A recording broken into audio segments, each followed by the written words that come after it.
तो फिर एक बार दोपहर का नमस्कार है आप सभी को, सभी ऑनलाइन स्टूडेंट्स को भी गुड आफ्टरनून।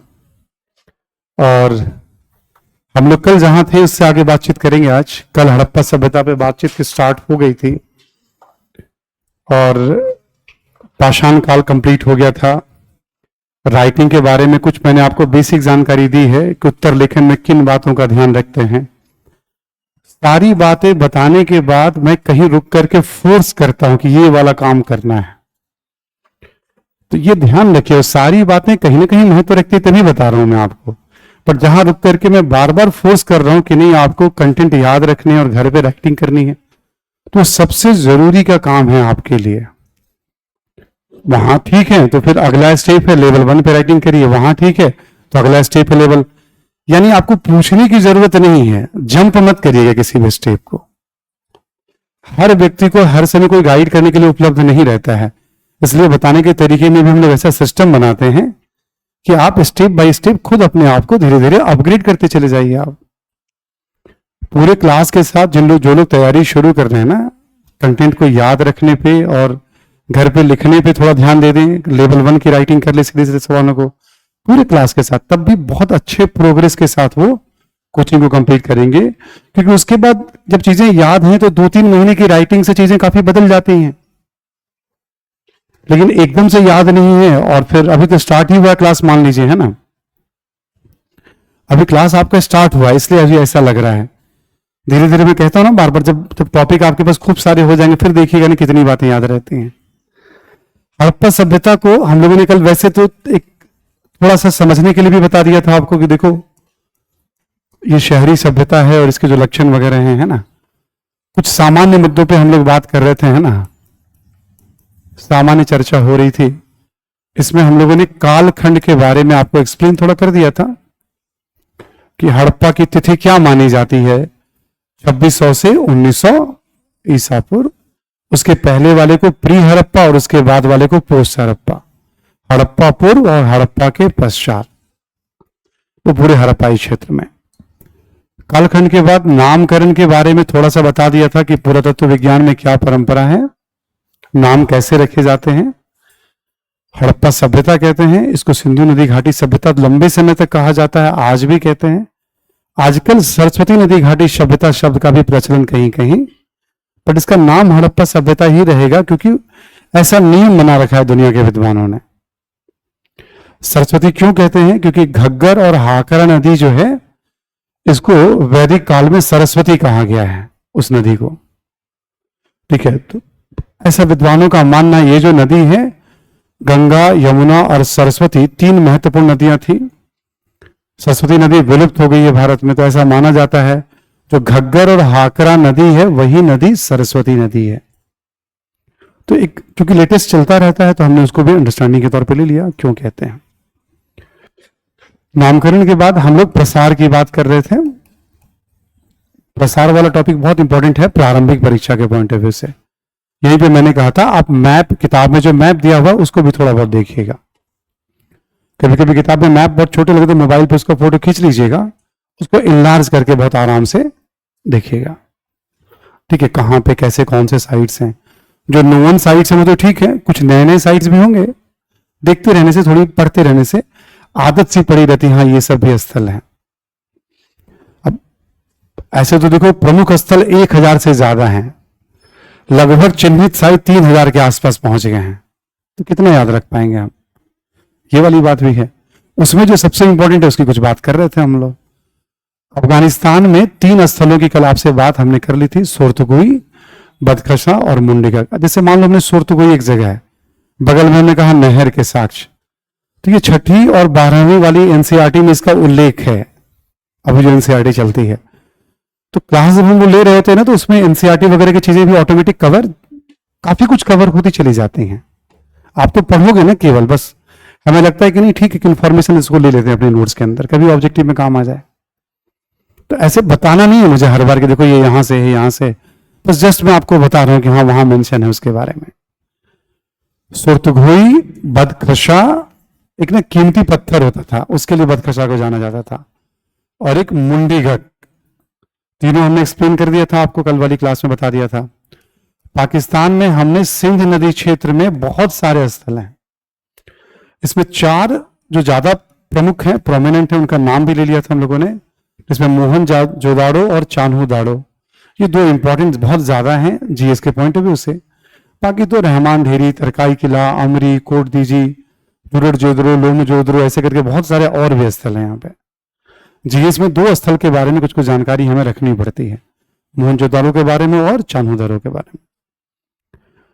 पाकिस्तान में ही आपने देखा होगा, पंजाब पड़ता है पाकिस्तान में भी एक, वहां पे हमने हड़प्पा की बात की थी आपसे। सबसे पहले हड़प्पा में ही एक्सकेवेशन स्टार्ट हुआ था, जॉन मार्शल के नेतृत्व में दयाराम साहनी ने शुरू किया था। ठीक है, और ऐसे ही जब आप पाकिस्तान का मैप देखेंगे, जैसे मान लो हम सपोज एट ये इधर पाकिस्तान का मान लो इलाका है, तो ये इलाका जो पाकिस्तान का है ना, ये अरब सागर को टच करता चला जाता है, अरब सागर का इलाका। ठीक है, जब मैप पर देखेंगे आप, है ना, तो अरब सागर वाले क्षेत्र में देखेंगे आप सुतका चंदोर, सुतका को, बालाकोट, ऐसे करके। ठीक है, अब 3 और भी स्थल हैं हमने लिया था, तो ये पंजाब के, सॉरी, पाकिस्तान के प्रमुख स्थल हो गए। हड़प्पा सभ्यता का प्रसार ना आज के 3 राष्ट्रों में है, अफगानिस्तान में है, पाकिस्तान में है और हिंदुस्तान में है, भारत में है। ठीक है, तो अफगानिस्तान पाकिस्तान का उल्लेख हो गया था। इसी कड़ी में आगे हम लोग भारत या हिंदुस्तान की बात करने वाले थे, लेकिन अब भारत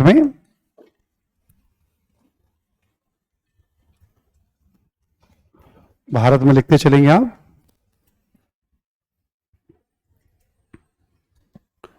भारत में 1 बाय 1 शुरू करते हैं हम लोग। भारत में सबसे पहले ले लीजिए आप पंजाब, भारत के पंजाब से।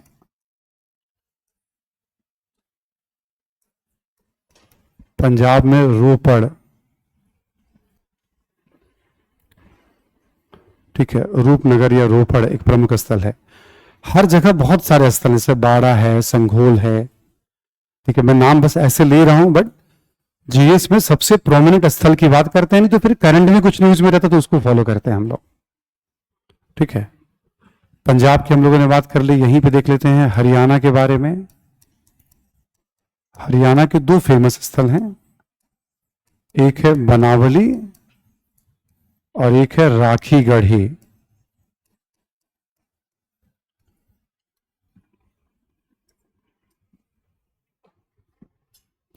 इस समय राखी गढ़ी को ना पूरे हड़प्पा के जितने भी स्थल हैं उसमें सबसे बड़ा साइट माना जा रहा है, एरिया वाइज क्षेत्रफल के दृष्टिकोण से ये सबसे बड़ा स्थल माना जा रहा है इस समय राखी गढ़ी को, हड़प्पा के जितने भी स्थल हैं। ठीक है, तो हरियाणा में 2 प्रमुख स्थल हो गए आपके, बनावली और राखी गढ़ी। पंजाब हरियाणा के बाद एक राजस्थान भी लिखी ले। फेमस स्थल है राजस्थान में कालीबंगा, राजस्थान के गंगानगर डिस्ट्रिक्ट में पड़ता है ये कालीबंगा, फेमस स्थल है ये भी बहुत।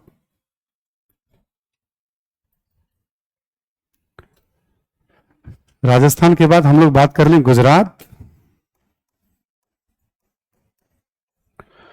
आप जैसे गुजरात को देखते हैं ना, तो ये वाला इलाका कच्छ का इलाका कहलाता है गुजरात में, और ये इलाका कठियावाड़ का इलाका कहलाता है।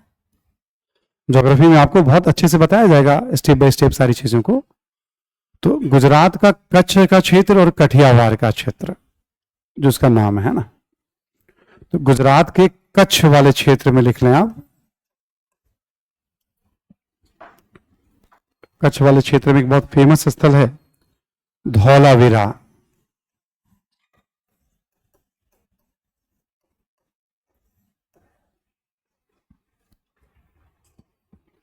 एक फेमस स्थल है धौलावीरा कच्छ वाले क्षेत्र में। ठीक है, धौलावीरा। यहां पे एक और स्थल है सुरकोतदा, सुरकोतदा। एक और स्थल है देसलपुर।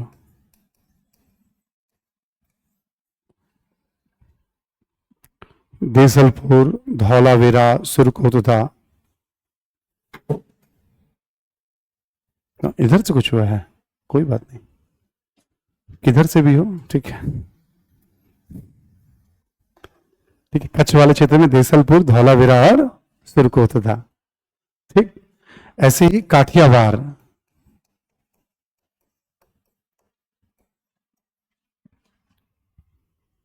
ठीक है, काठियावाड़ वाले क्षेत्र में बहुत फेमस स्थल है आपका लोथल, रंगपुर, रोजदी, जगहों के नाम है लोथल, रंगपुर, रोजदी। अभी जो प्रमुख प्रमुख स्थल है जैसे लोथल है ना, यहां पे जैसे धौलावीरा हमने ले लिया, ठीक, राजस्थान में हमने कालीबंगा ले लिया, ठीक है, यहां पे राखी गढ़ी और बनावली हमने ले लिया, ठीक है। आप समझ लीजिए ये जो स्थल है ना, बनावली, राखी गढ़ी, कालीबंगा, ये हड़प्पा के सबसे प्रमुख स्थल हैं। और पाकिस्तान वाले में जो हड़प्पा है वो, और इधर मोहनजोदड़ो और चान्होदरो, 7-8 जो प्लेस हैं प्रोमिनेंट हैं, इसको प्रायोरिटी में हमेशा ऊपर रखा जाता है पढ़ने के दौरान। बाकी सब तो स्थल हैं, सारी विशेषताएं मिलेंगी हड़प्पा सभ्यता की, वहां भी किताबों में इन्हीं 7 स्थलों का ज्यादा उल्लेख मिलेगा आपको, ठीक है। तो रंगपुर, रोजरी और भी है, प्रभास पाटन वगैरह। तो पंजाब, हरियाणा, राजस्थान, गुजरात हो गया आपका। एक लिख लें आप महाराष्ट्र में दैमाबाद, उत्तर प्रदेश में आलमगीरपुर, उत्तर प्रदेश में आलमगीरपुर, महाराष्ट्र में दैमाबाद, ठीक है, आलमगीरपुर, महाराष्ट्र में दैमाबाद। और जम्मू में कर लें आप,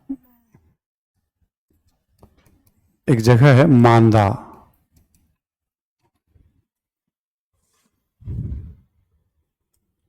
ठीक है। तो आज के हिसाब से देखेंगे आप कि अभी हम लोग पंजाब, भारत का पंजाब, हरियाणा, राजस्थान, गुजरात, जम्मू, महाराष्ट्र और यूपी, ठीक है, इन सब जगहों से आपको हड़प्पाई सभ्यता के साक्ष्य परिपक्व चरण के बाद, हड़प्पा का मतलब परिपक्व चरण, जो शहरी सभ्यता उसके साक्ष्य में मिल रहे हैं, ठीक है। कभी आप ऐसे इसको देखेंगे तो ये एक तरह से आप समझ लीजिए उत्तर प्रदेश में इसका एक केंद्र मिलेगा आपको, सबसे पूर्व की तरफ उत्तर प्रदेश हो जाएगा, सबसे ऊपर में मांदा हो जाएगा नॉर्थ में, ये हो गया आपका आलमगीरपुर, ये हो गया आपका मांदा, यहां पे कहीं आ जाएगा दैमावेद, और यहां पे कहीं आ जाएगा सुतका जंडोर, सुतका को। कभी कभी आप पढ़ेंगे सबसे नॉर्थ में स्थल कौन सा था, तो मांदा, जम्मू वाला, ऑब्वियस है जम्मू ऊपर में है। सबसे ईस्ट में कौन सा स्थल है, तो यूपी का आलमगीरपुर। सबसे साउथ में कौन, गुजरात से नीचे तो महाराष्ट्र आ जाएगा, दैमाबाद। और वेस्ट में कौन सा है, तो सुतका जंडोर, सुतका को, जो हमने बताया था अरब टाइप। किताबों में कभी कभी लिखा रहता है, लिखने की जरूरत नहीं, बस सेंस लगाने की जरूरत है, वेस्ट में कौन है, ईस्ट में कौन है, नॉर्थ में कौन है, साउथ में कौन है, ठीक है। तो पढ़ते पढ़ते आपको आइडिया हो जाएगा।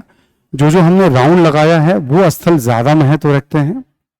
कभी भी आप किताब पढ़ें, प्रैक्टिस करें, उसमें हमें ज्यादा ध्यान देते रहना है, क्लास में भी ध्यान देने वाले हैं उसके ऊपर हम अभी, ठीक। तो हम लोग इस समय चल रहे हैं सामान्य चर्चा में, ठीक है। हमने क्षेत्रीय प्रसार की भी बात आपसे कर ली कि हड़प्पा का प्रसार कहां कहां हमें दिखाई पड़ता है, क्लियर।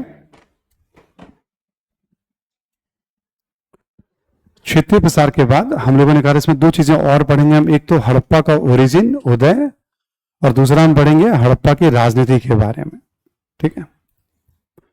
क्षेत्रीय प्रसार के बाद नोट करके आप एक पॉइंट लिख लेंगे, आप नोट करके, ये जरूरी है।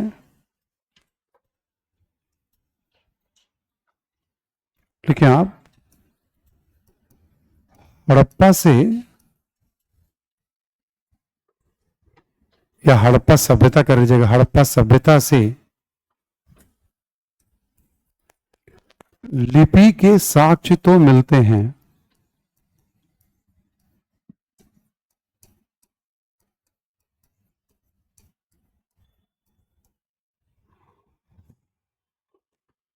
लिपि यानी लिखावट के साक्ष्य तो मिलते हैं, लेकिन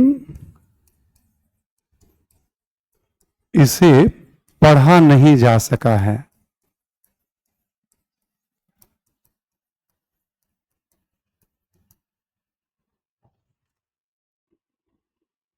ठीक है, इसे पढ़ा नहीं जा सका है।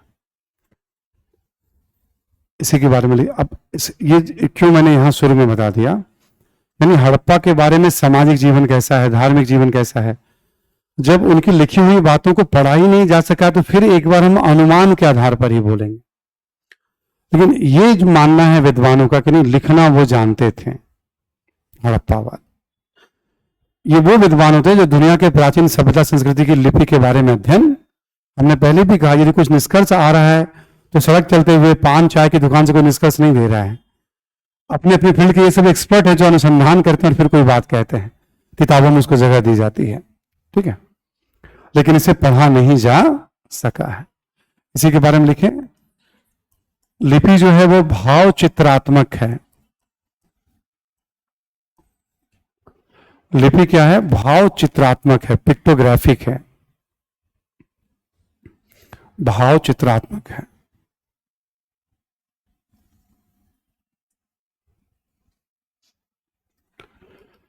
जैसे मान लो, सपोज दैट, जैसे ऐसा एक अक्षर मान लो बना हुआ है, तो अब ये किस चीज को रिप्रेजेंट करता था? जैसे मछली मान लो बना हुआ है, सपोज दैट, ठीक है, तो मछली जैसी तस्वीर बनी हुई है, यू आकार की तस्वीर बनी हुई है ऐसे करके, तो किन चीजों को रिप्रेजेंट कर रहा है, किस शब्द को रिप्रेजेंट कर रहा है?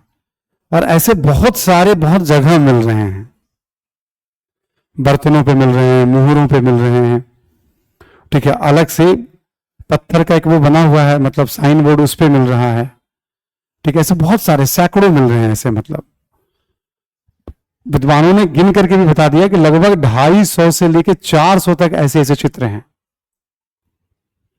पर इसको पढ़ा क्या जाए? यदि पढ़ना एक बार आ जाए तो फिर बहुत कुछ उनके बारे में हम दावे से कहना भी। तो इस लिपि को कहा जाता है भाव चित्रात्मक, और विद्वान इसको कहते हैं वुस्ट्रोफेदन।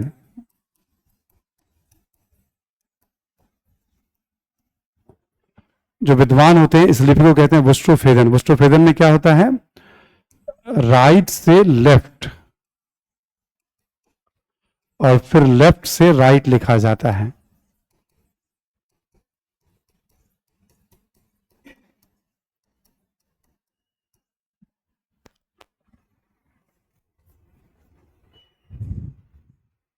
ठीक है, ये कैसे लिखा जाता है? राइट से लेफ्ट और फिर लेफ्ट से राइट। बताता हूं, हम लोग कैसे लिखते हैं? लेफ्ट से राइट फिर लेफ्ट से राइट। यदि हड़प्पा की लिपि तो कैसे चलेगी? राइट, यानी इधर से लिखते हुए इधर आएंगे, फिर ये इधर से लिखते हुए इधर जाएंगे। ठीक, तो राइट टू लेफ्ट और लेफ्ट टू राइट। ठीक है, राइट से लेफ्ट और लेफ्ट से राइट लिखा जाता है। ठीक है, वुस्ट्रोफेदन भाव चित्रात्मक है। तो नोटिसेबल बात क्या, हमने क्यों लिखवाया? ये जानने के लिए कि आगे जब हम बार बार अनुमान व्यक्त करेंगे तो आपको थोड़ा आइडिया रहेगा कि हाँ लिपि के साक्ष्य मिल रहे हैं। ठीक, और लेकिन इसको पढ़ा नहीं गया तो अनुमान ही व्यक्त किया जाएगा यहां पे भी। जैसे पाषाण काल में हम अनुमान व्यक्त कर रहे थे ना, वैसे यहां पर भी हम अनुमान व्यक्त करके ही अपनी बात कहने वाले हैं। एक तो ये हो गया। दूसरा हम क्या देखते हैं, हड़प्पा के इतने सारे स्थल हैं, बट उत्खनन देखा जाए प्रतिशत में तो 5% से भी कम क्षेत्रों का एक्सकेवेशन हुआ है। ठीक, और उत्खनन दो तरह से होता है। कभी ऐसी किताब पढ़ेंगे तो किताब में जिक्र भी दिया हुआ है शर्मा में भी। जैसे मान लो ये पूरा इलाका एक कंप्लीट, सपोज दैट ये कोई टीला है, माउंड है, उत्खनन करना है, तो एक तरीका क्या होगा कि एक सिरे से उत्खनन करके पूरे इलाके का उत्खनन कर लिया जाए। और एक क्या होता कि नहीं, वो डिसाइड करेंगे कि कहां से उत्खनन करें, किसी एक हिस्से से उत्खनन शुरू करेंगे, वो किसी एक कोने से या बीच से या पीछे वाले, तो पूरे हिस्से का उत्खनन हो गया। तो इसको कहते हैं क्षैतिज उत्खनन, हॉरिजेंटल एक्सकेवेशन कहते हैं। बहुत पैसा लगेगा इसमें, मजदूर, टेक्नोलॉजी, रख रखाव, और किसी एक छोटा सा हिस्सा का मतलब कि भाई उन्होंने तय कर लेने ये 10 फीट वाले एरिया का उत्खनन करते हैं, मान लो जहां आम है इसी का उत्खनन केवल किया जाए, बाकी सब छोड़ दिया जाए। टफ होता है, रिस्क होता है, बट थोड़ा तो पैसे कम इसमें लगते हैं। इसको कहते हैं लंबवत उत्खनन, इसको कहते हैं वर्टिकल एक्सकेवेशन। तो बहुत कम एक्सकेवेशन हुआ और जो भी हुआ वो वर्टिकल ही मैक्सिमम हुआ है। कुछ ही शहरों का हॉरिजॉन्टल होता है, जो बड़े बड़े जिनका हमने नाम लिया, इसलिए उसके बारे में बहुत सारी जानकारी मिल जाती है। ठीक, तो हम आगे जब कुछ भी पढ़ेंगे तो ये चीज बार बार आएगा, उत्खनन एक सीमा है और लिपि पढ़ा नहीं गया अब तक, तो हम अनुमान ही व्यक्त करते हैं। ठीक है, और यहां पे एक पॉइंट और लिख लें आप, ऐसे ऑब्जेक्टिव के लिए भी लिखा रहा हूं, हड़प्पाई मुहर बर्तन इत्यादि से लिपि के साक्ष्य मिलते हैं। हड़प्पाई मुहर, मुहर यानी सील, इंग्लिश में सील कहते हैं इसको, है ना। हड़प्पाई मुहर बर्तन इत्यादि से लिपि के साक्ष्य मिलते हैं।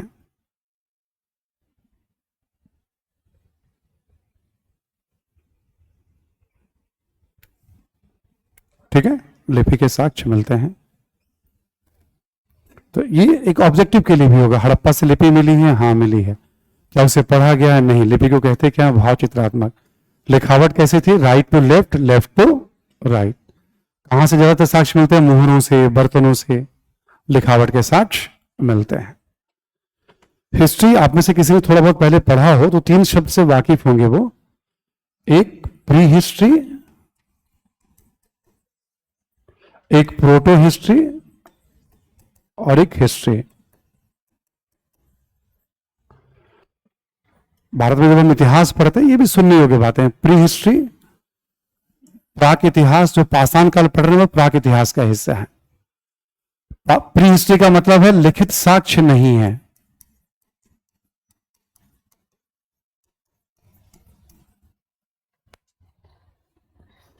हिस्ट्री का मतलब है जहां से लिखित साक्ष्य है।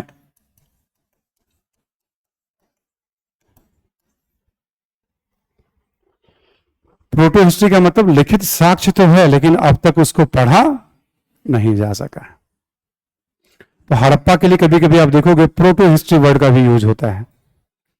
ठीक है, क्योंकि लिखित साक्ष्य है लेकिन अब तक उसको पढ़ा, वरना 2 ही हिस्से होते हैं, या तो प्री हिस्ट्री या हिस्ट्री।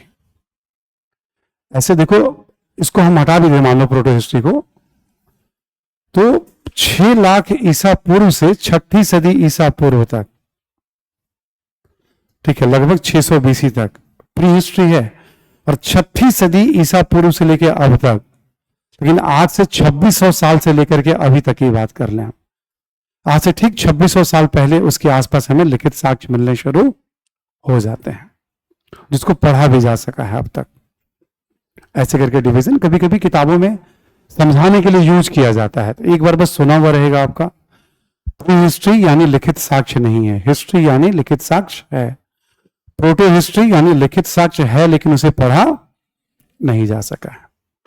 उसमें केवल हड़प्पा वाले को रखते हैं प्रोटो हिस्ट्री में, वरना डिवीजन 2 ही होता है, प्री और हिस्ट्री। चलिए, लिपि की बात कर ली हम लोगों ने।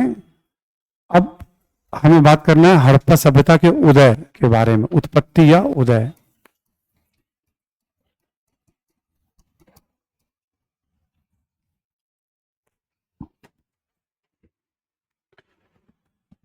एक छोटी सी बात फिर हम यहां समझ लेंगे, तब 2-3 लाइन। अभी देखो, मेंस में सवाल किस पे आएगा, पीटी में किस पे आएगा छोड़ दीजिएगा, ये सब मेंस में सवाल नहीं आएगा आपके, ऑप्शनल में आता है, जीएस में नहीं आना है, क्योंकि फिर ये थोड़ा रिसर्च ओरिएंटेड हो जाता है ये, है ना।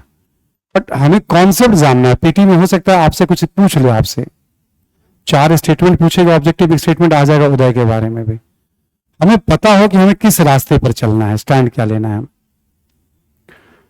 कल मैंने आपको समझाया था कि देखो, ग्रामीण सभ्यता से शहरी सभ्यता कैसे बनी, इसके पक्के वाले प्रमाण, मतलब जो लिखित प्रमाण तो नहीं है, लेकिन जैसे हड़प्पा के समकालीन मिस्र में, मेसोपोटामिया में हुआ था कि ग्रामीण संस्कृति से शहरी संस्कृति की तरफ संक्रमण हुआ था। हड़प्पा में भी वैसे बहुत सारे प्रमाण मिलते हैं।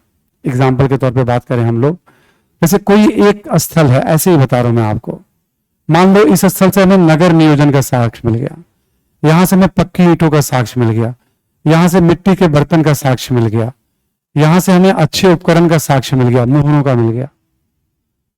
हर एक क्षेत्र की अपनी पहचान हो जाती है। अब मान लो ये मिट्टी के बर्तन के लिए जाना जा रहा है, ये मोहरों के लिए जाना जा रहा है, ठीक है, ये किसी और चीज के लिए जाना जा रहा है, नियोजन के लिए जाना जा रहा है, ये किसी और चीज के लिए जाना जा रहा है। आस पास में इन आदान प्रदान शुरू हो जाएगा, इसकी अच्छी बातें ये ले लेंगे, इसकी अच्छी बातें। हड़प्पा की जितनी भी विशेषताएं ना 2600 ईसा पूर्व से पहले लगभग किसी न किसी क्षेत्र में वो आकार लेने लगे थे।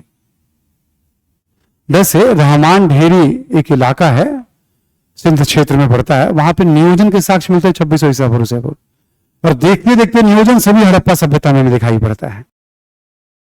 कोटदीजी का मिट्टी का बर्तन बड़ा यूनिक था, और पूरे हड़प्पा सभ्यता में कोटदीजी के मिट्टी के बर्तन ही आपको देखेंगे उसी टाइप के। क्या होता है, मान लो वजीराबाद में कुछ अच्छी चीज मिल रही है हमें, गांधी बिहार में कुछ अच्छी चीज मिल रही है हमें, मुखर्जी नगर में मिल रही, तो आदान प्रदान तो हो जाएगा। तो चीजों को लोग एडॉप्ट करते हैं, बेहतर है तो, और उसका प्रयोग उपयोग तो ऐसा माना जाता है कि धीरे धीरे जब विकास होता है तो हर संस्कृति उन्नत जीवन की तलाश में कुछ बेहतर करते रहते हैं, हर समाज के लोग, तो जिसकी जो अच्छी विशेषता थी उसके बीच में आदान प्रदान होता है, और इस प्रकार हम देखते हैं उन्नत जो संस्कृति का निर्माण या विकास।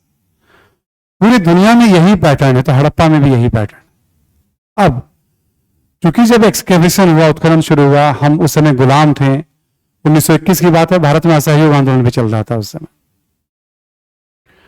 और अंग्रेजों ने हमारे दिमाग में बैठा रखा था इतिहास की किताबों में कि भारत के लोग शासन करने में सक्षम नहीं हैं, भारत के लोग धार्मिक दुनिया में ज्यादा इन्वॉल्व रहते हैं, भारत पर हमेशा विदेशियों का शासन होता रहा है। ये सब दिमागों में अंग्रेजों के द्वारा बनाई गई किताब वही पैटर्न पे आज भी पढ़ाई होती है, बट अब तरीका बदल गया है, विषय वस्तु बदल गया है उसके। उन्होंने दिमाग में ऐसा बैठा रखा था। तो जब हड़प्पा की जानकारी मिली कि ये बहुत विकसित पूरा क्षेत्र है ये, तो अंग्रेजों ने शुरू से कहना शुरू कर दिया कि ये भारतीयों की देन नहीं है, भारत के लोग इतनी अच्छी सभ्यता नहीं बना सकते हैं।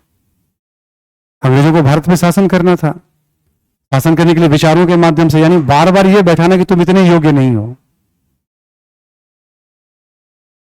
ठीक है, तुम इतने योग्य नहीं हो, इस तरह की बात दिमाग में।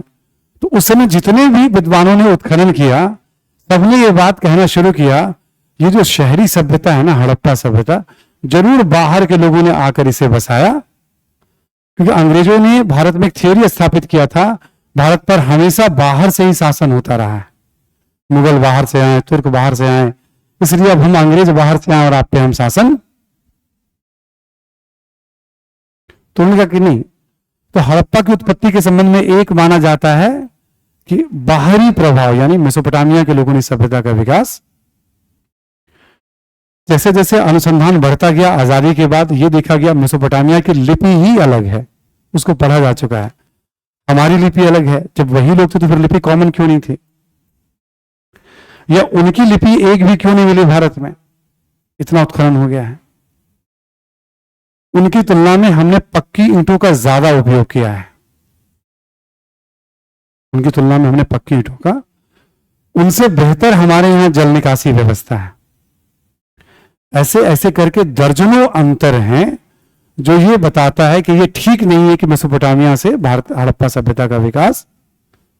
तो एक तो इस तरह की बातें आती हैं, इन सब पे तर्क चलता है, जैसे गॉर्डन चाइल्ड ने, मार्टिमल विरल ने, जॉन मार्शल ने, दयाराम साहनी ने, एमएस वत्स ने, किसने क्या कहा, इस तरह की जो बातें होती है ना, आर्कियोलॉजिस्ट के नाम, इतिहासकारों के नाम, जीएस में, पीटी में, मेंस में इसका कोई रोल नहीं है। कुछ महत्वपूर्ण नाम जैसे दयाराम साहनी, राखाल दास बनर्जी, दो चार नाम और आ जाएंगे, इसकी जरूरत हमें ऑप्शनल में पड़ती है। कई बार क्या होता है, विद्वता झाड़ने के चक्कर में, मतलब दिखाने के चक्कर में हम सब आपके ऊपर थोप देंगे, मेरा क्या जाता है, आप पढ़ लीजिए। पर मैं हमेशा से रिस्क लेता हूं, ये बात क्लियर करता हूं कि नहीं, ये काम आपको नहीं करना है। उसका कारण ये है कि मैटर तो मैं भी उपलब्ध करा दूंगा किसी न किसी रूप में, क्लास में वही पढ़िए जो मेरी नजर में सबसे इंपॉर्टेंट, फिर मैं यहां क्यों हूं? किताब की बातों को ही कॉपी करनी तो फिर मेरी क्या भूमिका और आपको क्लास में आने की क्या जरूरत है? ऐसा मैं क्यों करता हूं? तो ऑप्शनल और जीएस में अंतर होता है। प्लस जीएस के क्वेश्चन पेपर इतने सालों से हम लोग देख रहे हैं, हड़प्पा के कम से कम 10-12 सवाल उठा के देखिए, ऐसा कोई सवाल नहीं आता है। ये तो चेंज होता रहता है, ऑप्शनल के बच्चे पढ़ते हैं इसको थोड़ा बहुत, ठीक। तो कहा गया विदेशी उत्पत्ति, ये मत खारिज हो गया। फिर एक अमलानंद घोष हैं, कालीबंगा में अध्ययन किया, बलूचिस्तान में अध्ययन किया, और फिर उन्होंने बताया कि नहीं भाई देखो, स्थानीय स्तर के जो ग्रामीण संस्कृति थी वहां अधिशेष उत्पादन हुआ, फिर इन संस्कृतियों में उन्नत विशेषताएं आई, फिर आदान प्रदान हुआ, इससे एक शहरी संस्कृति का निर्माण हुआ। कब कैसे कैसे हुआ लिखित रूप में तो नहीं कह सकते हैं, लेकिन दुनिया के अलग अलग देशों में भी यही पैटर्न है और भारत में भी यही पैटर्न। आपसे पूछा जाए हड़प्पा सभ्यता का उदय कैसे हुआ होगा, तो एक लाइन में स्थानीय संस्कृतियों से हड़प्पा सभ्यता का उदय हो सकता है, बाहरी संपर्क से सभ्यता का विकास हुआ हो, बट शहरी सभ्यता का उदय तो स्थानीय संस्कृतियों से ही हुआ है। हमें बस 2 लाइन लिखना है ताकि कभी ऑब्जेक्टिव में कोई स्टेटमेंट है तो आपको पता रहे कि हमें इस पे स्टैंड लेना है।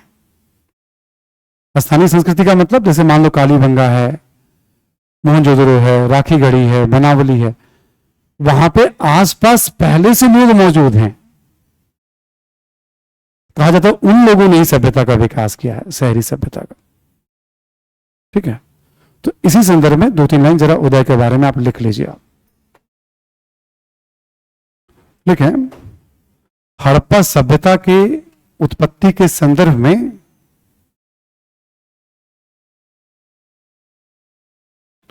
हड़प्पा सभ्यता की उत्पत्ति के संदर्भ में 2 प्रकार के मत प्रचलित हैं। 2 प्रकार के मत प्रचलित हैं।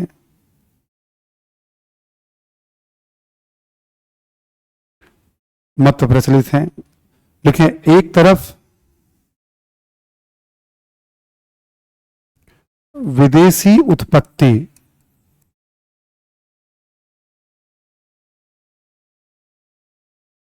विदेशी उत्पत्ति का मत है, विचार है।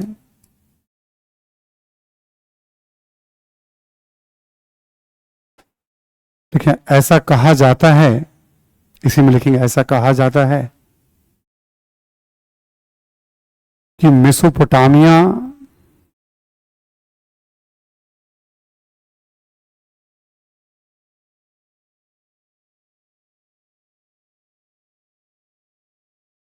के लोगों ने इस सभ्यता का विकास, मेसोपोटामिया के लोगों ने इस सभ्यता का विकास किया होगा।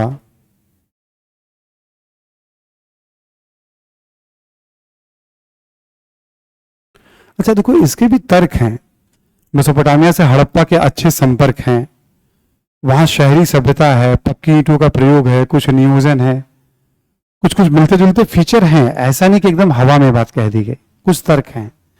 बट अंग्रेजों ने यह बात इसलिए थोपी उस समय, ये साबित कर सके कि भारत के लोग शासन करने में सक्षम, भारत में हर अच्छी चीज बाहर वाले ही आकर करते हैं। उनको अपने शासन को भी सही ठहराना होता था। जिस तरह का विचार डाला जाएगा वैसे ही विचार हो जाते हैं, है ना। इसी में लिखें, हालांकि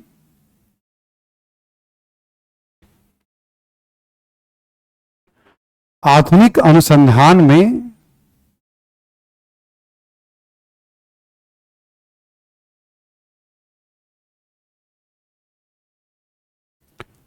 कई कारणों से, तो आधुनिक अनुसंधान में कई कारणों से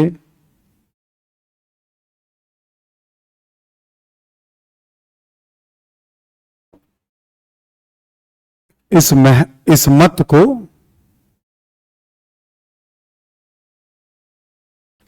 कई कारणों से इस मत को महत्व नहीं दिया जाता है।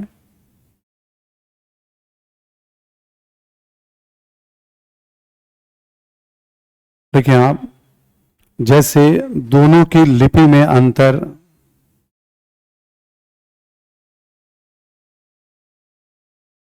दोनों की लिपि में अंतर, कॉमा नगर नियोजन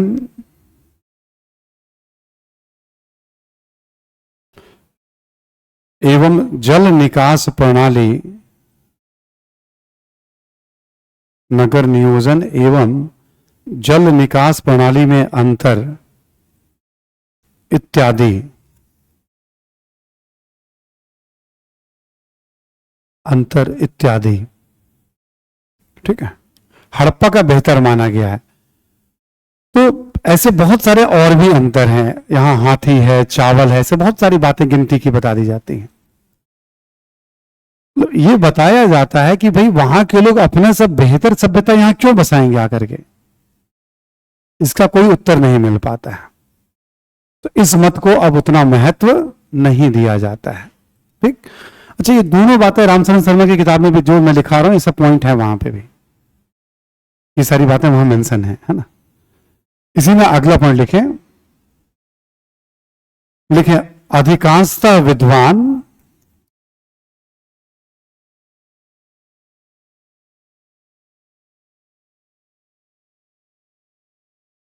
स्थानीय ग्रामीण संस्कृतियों से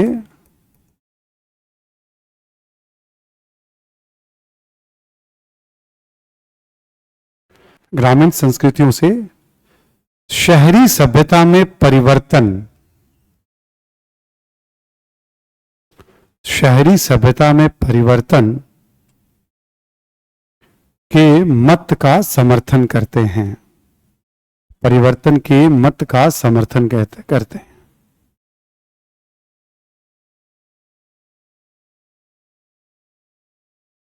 ठीक है, मत का समर्थन करते हैं। तो मैक्सिमम विद्वान अब इस मत का समर्थन करते हैं कि नहीं, स्थानीय संस्कृतियों से, जैसे हमने अभी आपको एग्जाम्पल देके बताया, एक जगह नियोजित मकान के साक्ष्य मिल रहे हैं, नियोजित शहर के साक्ष्य, तो दूसरे ने अडॉप्ट किया, तीसरे ने अडॉप्ट किया। एडॉप्ट कब कैसे किया, किसके नेतृत्व में किया, ये पता नहीं चल पाता है। एक जगह बहुत स्पेशल मिट्टी का बर्तन है, एक जगह मोहर है, एक जगह मनका है। ठीक है, तो एडॉप्ट तो किया लोगों ने आपस में, बट कब कैसे किया और किसके नेतृत्व में किया। और लगभग 600 वर्षों तक यह माना जाता है, वैज्ञानिक प्रमाण है कि ऐसा रहा। तो कैसे सस्टेन करेगा 600 वर्षों तक, ये सबका उत्तर नहीं मिल पाता है। वरना इसके तो बहुत सारे उत्तर हैं कि स्थानीय लोगों से इसका विकास हुआ है, बहुत सारे प्रमाण हैं इसके। ठीक है, तो कभी भी हड़प्पा के उदय को कैसे देखा जाता है, तो स्थानीय ग्रामीण संस्कृतियों के विकास का परिणाम। कभी भी स्टेटमेंट है तो हमें स्टैंड हमेशा इसी पे लेना है, इस मत को सही मानना है, ये स्वीकार्य मत है भारतीय इतिहास में अब। ठीक है, इसमें अब कोई कंट्रोवर्सी नहीं है अब इस तरह की। तो हम लोगों ने उदय की बात कर ली है ना, तो ज्यादा कुछ था नहीं, ऐसे ऑप्शनल में थोड़ा आर्गुमेंट लेना पड़ता है। मत नंबर 1 फिर खंडन, मत नंबर 2 फिर खंडन, विचार नंबर 3 फिर खंडन, ऐसे करके हम लोग जीएस में बस इतना ही काफी, क्योंकि आपसे पूछेगा नहीं ये सब्जेक्टिव में। फिर ऐसे आप देखोगे, देखो मैं इसलिए क्लेम कर देता हूं ना, 18 साल से तो मैं ही पढ़ा रहा हूं और कभी नहीं आया है, तब भी मैं यही कहता था कि नहीं आएगा, आप जो चीज आएगा उस पर ध्यान दीजिए, आप जो पूछेगा आपसे। अब जैसे राजनीति भी हमने लिया था आपको, है ना, राजनीतिक व्यवस्था कैसी रही होगी हड़प्पा की, पॉलिटिकल सिस्टम कैसा रहा होगा, क्या किसी राजा का शासन रहा होगा, क्या लोकतांत्रिक व्यवस्था रही होगी, क्या गणतंत्र रहा होगा, क्या रहा होगा। क्योंकि लिपि तो पढ़ी नहीं गई है, तो ये भी बताना बहुत मुश्किल काम है कि शासन कैसा रहा होगा। ठीक, लिखें आप यहां पे, हड़प्पा सभ्यता से प्राप्त साक्ष्यों के आधार पर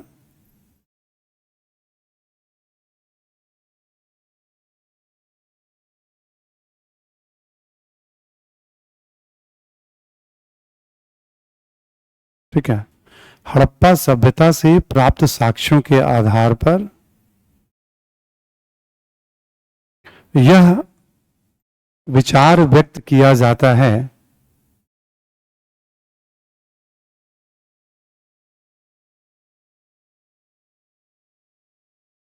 कि किसी न किसी रूप में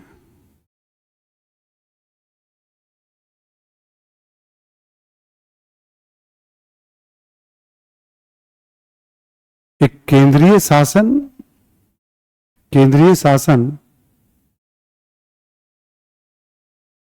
एवं स्थानीय शासन व्यवस्था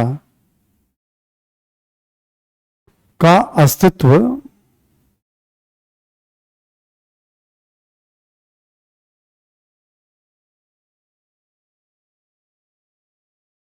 ठीक है। यहां अपने ऑनलाइन में एक पूछ रहे हैं क्या हुआ नाज आपको? कुछ नहीं, बस पढ़ने यहां आए हैं हम लोग। उन्होंने अच्छा उत्तर दिया।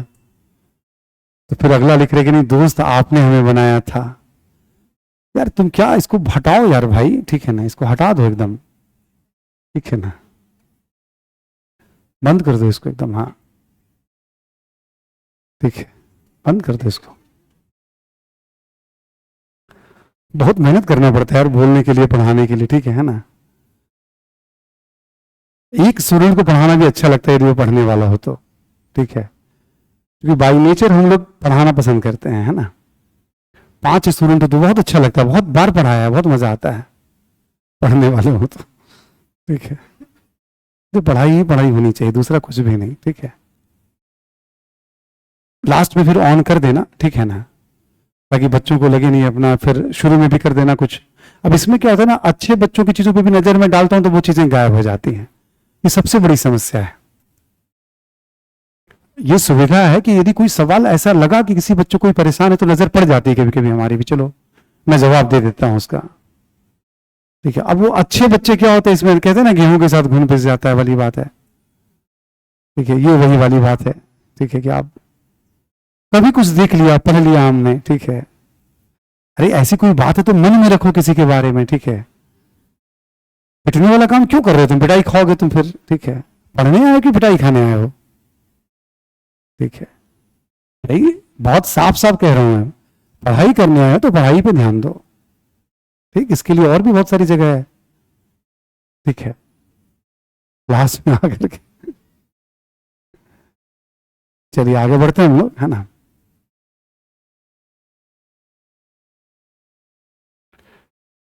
तो जैसे किसी न किसी रूप में केंद्रीकृत व्यवस्था, ठीक है, देना जरा कॉपी एक बार, कोई नहीं। केंद्रीय शासन एवं स्थानीय शासन व्यवस्था का अस्तित्व रहा होगा,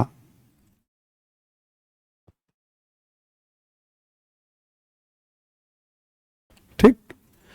ये बात कैसे कही जाती है? अब जैसे मान लो लोथल यहां पड़ता है, अहमदाबाद से नजदीक पड़ता है, गुजरात में, ठीक। और हड़प्पा कहां, आप पाकिस्तान के पंजाब में पड़ेगा। कालीबंगा कहां पड़ेगा तो राजस्थान में पड़ेगा। राखीगढ़ी कहां पड़ेगा तो हरियाणा में पड़ेगा। तो एक स्थल दूसरे स्थल के बीच में 700-800 किलोमीटर की दूरी भी है, 1000 किलोमीटर की दूरी भी है, लेकिन एक ही जैसा टाउन प्लानिंग दिख रहा है, नालियों की व्यवस्था दिख रही है, बड़े बड़े अनाज रखने के अन्नागार दिख रहे हैं, एक जैसी बाट, नापने की वस्तुएं, वजन करने वाली वस्तुएं, मापने की वस्तुएं। तो इतने बड़े क्षेत्र में एकरूपता कैसे हो सकती? केवल व्यापारी तो इसका माध्यम होंगे, बट केवल व्यापारी माध्यम होने से बात नहीं बनती। यदि एक जैसी शासन व्यवस्था नहीं तो दूसरा एक नए तरीके की व्यवस्था अपना लेगा, तीसरा नए तरीके की व्यवस्था अपना लेगा। इतने बड़े भूभाग में एक जैसी व्यवस्था, तो क्यों कहा जाता है कोई ना कोई केंद्रीकृत शासन व्यवस्था रही होगी। फिर आप देखोगे जैसे शहरों की बात की जाए तो एक कतार में सारी मकानें बनी हुई हैं। जैसे दिल्ली में मान लो एमसीडी है, डीडीए है। जब तक स्थानीय शासन नहीं हो, सड़कें बनी हुई है, नालियां बनी हुई हैं, बीच बीच में सफाई के साक्ष्य भी मिलते हैं मोहनजोदड़ो से। नालियों में बीच बीच में मेन होल बने हुए हैं और मेन होल के पास बहुत कूड़ा का ढेर पड़ा हुआ है, यानी नीचे उतर करके सफाई की व्यवस्था जैसे आज सफाई की व्यवस्था थी। इन सब को देखने के लिए हम क्या देखते हैं, स्थानीय नगर प्रशासन। तो ऐसे ही अनुमान लगा जाता है कोई ना कोई केंद्रीय शासन रहा होगा और स्थानीय शासन। ऐसा क्यों कहा जाता है? लिखें आप इसमें, इसका आधार क्या है, लिख लें आप। इस तर्क का आधार, इस तर्क का आधार क्या है? इसमें लिखते चले जाएं आप कि एक समान नगर नियोजन, लिख लें आप, एक समान नगर नियोजन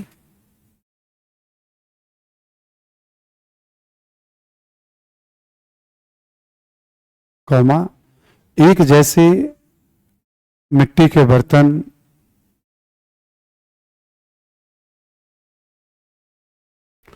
कौमा ईंटों का आकार प्रकार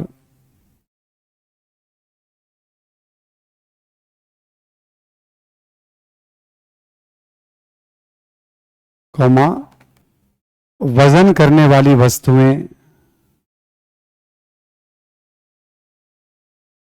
जिसको बाट कहते हैं, है ना, बटखरा या बाट, मन का, मन का को इंग्लिश में बीड भी कहते हैं ना, मैं बता दूंगा, मुहरें इत्यादि। एक जैसे मनके हैं, मुहरे हैं इत्यादि। तो हमने कहा आदान, ये संभव तो आदान प्रदान से ही होगा ना, एक जगह से दूसरी जगह, लेकिन जब तक कोई केंद्रीय शासन नहीं होगा तो संभव नहीं है, फिर अलग अलग व्यवस्था हो जाएगी कहीं पे भी। तो ये माना जाता है कि भाई कोई ना कोई केंद्रीकृत शासन, लेकिन हम ये नहीं कह सकते इसमें हम कि राजतंत्र था, कि लोकतंत्र था, कि सैनिक तंत्र था, क्या था नहीं कह सकते हम। ठीक, एक पॉइंट और लिख लें आप राजनीतिक व्यवस्था में कि यह भी माना जाता है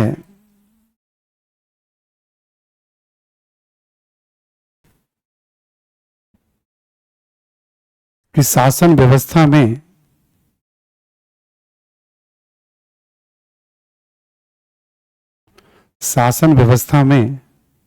व्यापारियों का, यह भी माना जाता है कि शासन व्यवस्था में व्यापारियों का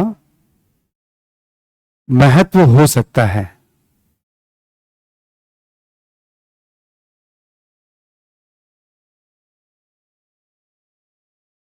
ठीक, यह भी माना जाता है कि शासन व्यवस्था में व्यापारियों का महत्व हो सकता है। क्यों? इतनी दूर वस्तुओं को ले जाना, कुछ राज्य कुछ कॉन्ट्रैक्ट करता होगा या व्यापारी शासन से बंधे हुए होंगे। तो राजनीति के बारे में बस हम इतना ही कोर अनुमान लग सकते हैं, ठीक है, कि भाई इस तरह की राजनीतिक व्यवस्था रही होगी, इस प्रकार हड़प्पा का उदय हुआ होगा। उसमें हम स्टैंड क्या ले सकते हैं? तो केंद्रीकृत शासन व्यवस्था, स्थानीय उत्पत्ति का सिद्धांत, ये सब स्टैंड ले सकते हैं बस। अब जो टॉपिक हम लोग पढ़ने वाले हैं, अर्थव्यवस्था, समाज, धर्म, कला, ये पीटी में भी उतना ही उपयोगी है और मेंस में भी उतना ही। अब तक जो पढ़ रहे हैं मोटे तौर पे ये समझ बनाने के लिए और ऑब्जेक्टिव के पॉइंट ऑफ व्यू से पढ़ रहे थे। टॉपिक चूंकि पूरा कवर करना है हम लोग को, है ना। अब जो भी पढ़ने जा रहे हैं हम लोग, प्रारंभिक परीक्षा में भी इंपॉर्टेंट है और मुख्य परीक्षा में भी इंपॉर्टेंट है। कोशिश करेंगे आपको हम एक दो सेक्शन अभी कवर हो जाए तो आपको मैं अभी विरासत का कॉन्सेप्ट आज बता दूंगा आपको मैं, विरासत क्या होता है उदाहरण के साथ। ठीक है, आगे बढ़ते हैं हम लोग, है ना। अब देखिए आप अर्थव्यवस्था के बारे में, हड़प्पाई अर्थव्यवस्था।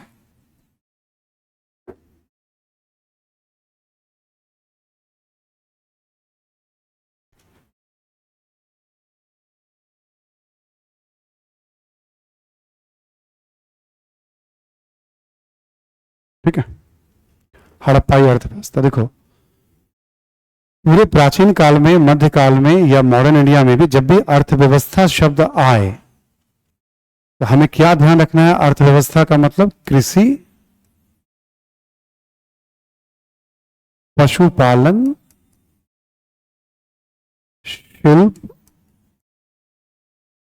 व्यापार, सिक्के, व्यापार, व्यापार के बाद परिवहन, सिक्के और शहर।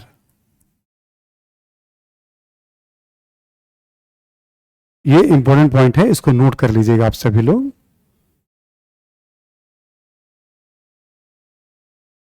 ठीक है।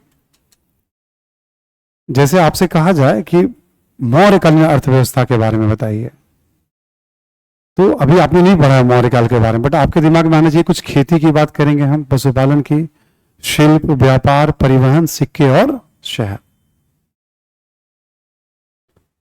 आप में से किसी ने अभी जो कल क्वेश्चन डिस्कशन कराया था हमने, चूंकि आपका सिलेबस तो भी स्टार्ट ही हुआ है, उसमें एक सवाल पूछा है वैदिक काल में समाज और अर्थव्यवस्था के बारे में पूछा है।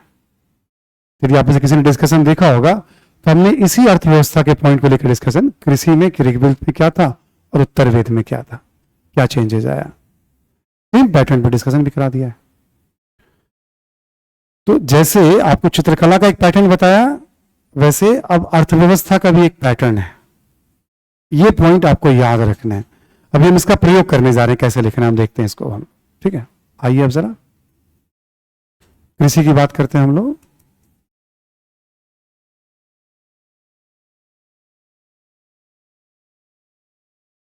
यहां लिखें आप पहला पॉइंट कि कृषि अधिशेष के बिना,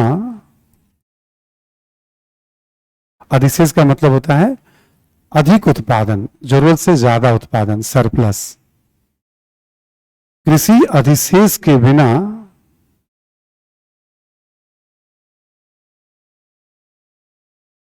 शहरी सभ्यता का विकास संभव नहीं है।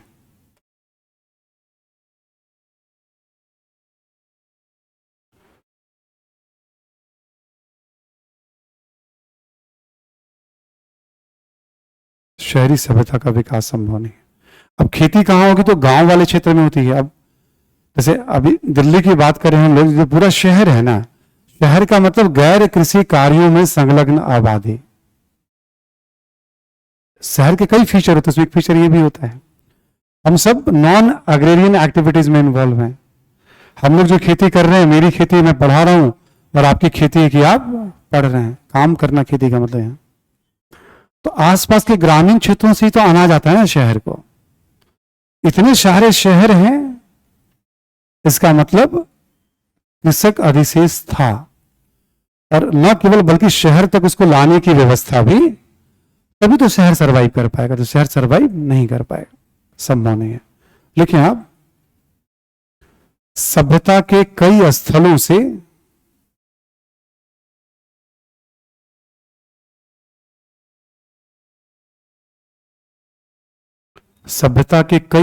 से फसलों के साक्ष्य मिलते हैं।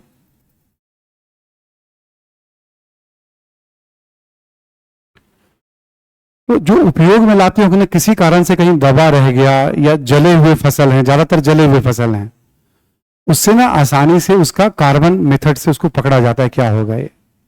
ऐसे तो फसल कहीं भी रख दो तो नष्ट हो जाएंगे वो तो, मतलब ठीक है। ये जो ज्यादातर फसल है सब जले हुए फसल हैं, कहीं रह गए हैं किसी कारण से, तो उससे अनुमान पता चला अच्छा ये सारे फसल प्रचलित हैं। तो नवपाषाण काल में हमने क्या देखा, गेहूं, जौ, कपास, इधर हमने देखा पूर्व की तरफ चना, मूंग तो चलो ईस्ट की तरफ था। साउथ में क्या देखा हमने, रागी, ज्वार, ऐसे करके हमने देखा। हिंद में हमने क्या देखा, चावल। ये सारे फसल तो भारत में है ही ना। सभ्यता के विभिन्न स्थलों से कुछ फसलों के साक्ष्य मिलते लिखे, जैसे हड़प्पा से, लिखे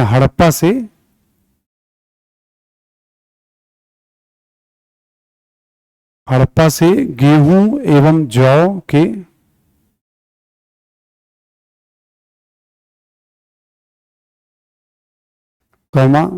लोथल से चावल के,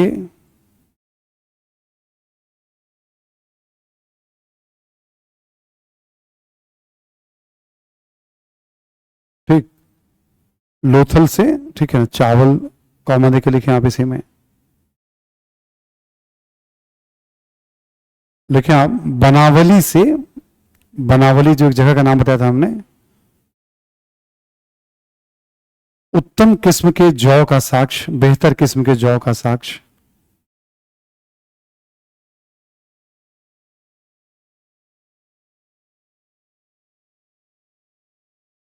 इत्यादि कर दीजिए। देखो शहर में खेती नहीं होती है, बट ऐसे कुछ हमें साक्ष्य मिल रहे हैं, ठीक। कृषि के समर्थन में अगला पॉइंट लिखें आप, देखें कि बनावली और एक पाकिस्तान में जगह है चोलिस्तान, बनावली एवं चोलिस्तान से मिट्टी के हल के साक्ष्य मिले हैं, मिट्टी के हल के साक्ष्य मिले हैं।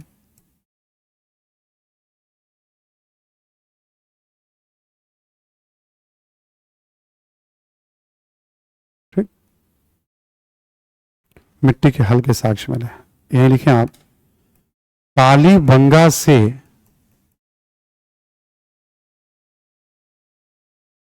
हल रेखा, खेती के लिए जो रेखाएं बनाई जाती हैं, हल रेखा का साक्ष्य, ये वाला आईएएस में एक दो बार पूछ भी चुका है प्री में।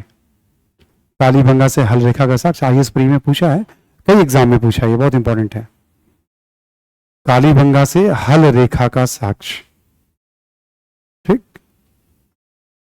एक और लिखें आप सिंचाई के बारे में,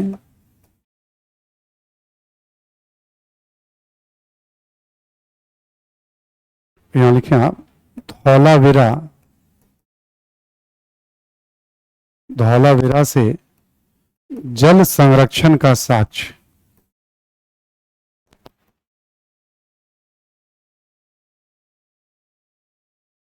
धौलावीरा से जल संरक्षण का साक्ष्य। ठीक है, देखो सिंचाई तो आमतौर पे आज भी सबसे बड़ा स्रोत क्या है, बारिश। जब आज भी है तो उस समय भी बारिश थी। कभी कभी क्या होता है, जैसे कोई पानी वानी, नहर का पानी आ गया या कुछ ऐसा है, नदी का पानी आ गया, उससे भी सिंचाई कभी कभी हो जाती है या मिट्टी उपजाऊ बन जाती है। प्लान्ड वे में सिंचाई की जानकारी बहुत नहीं मिलेगी आपको। एक मिलेगी धौलावीरा से, जहां पानी को खूब बहुत सारे जलाशय मिले हैं, पीने के काम में या सिंचाई के काम में इसका उपयोग आता होगा। ऐसे ही बलूचिस्तान में भी कुछ कुछ मिले हैं, तालाब जैसे, पौंड जैसे। और एक आपको हमने बताया था सुरतगुई में कल लिखवाया था नहर। प्राकृतिक सिंचाई तो है ही, बट आदमी कुछ प्रयास कर रहा है, इसके प्रमाण हमें धौलावीरा, बलूचिस्तान, सुरतगुई इत्यादि से स्थलों से मिल रहे हैं। अभी क्या हुआ, कृषि के बारे में हमने कुछ प्रमाण इकट्ठा कर लिए।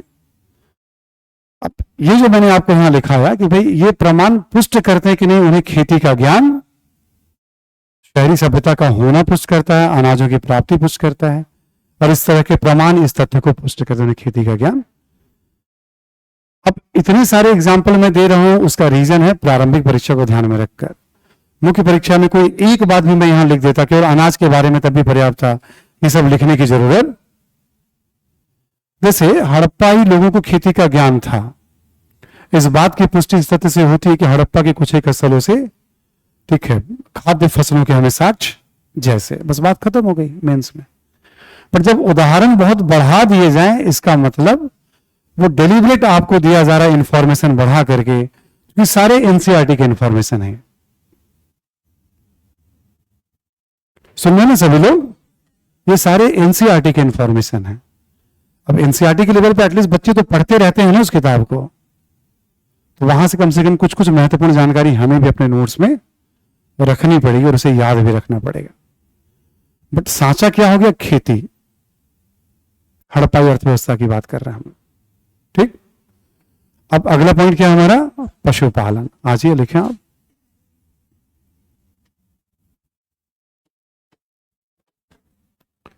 पशुपालन।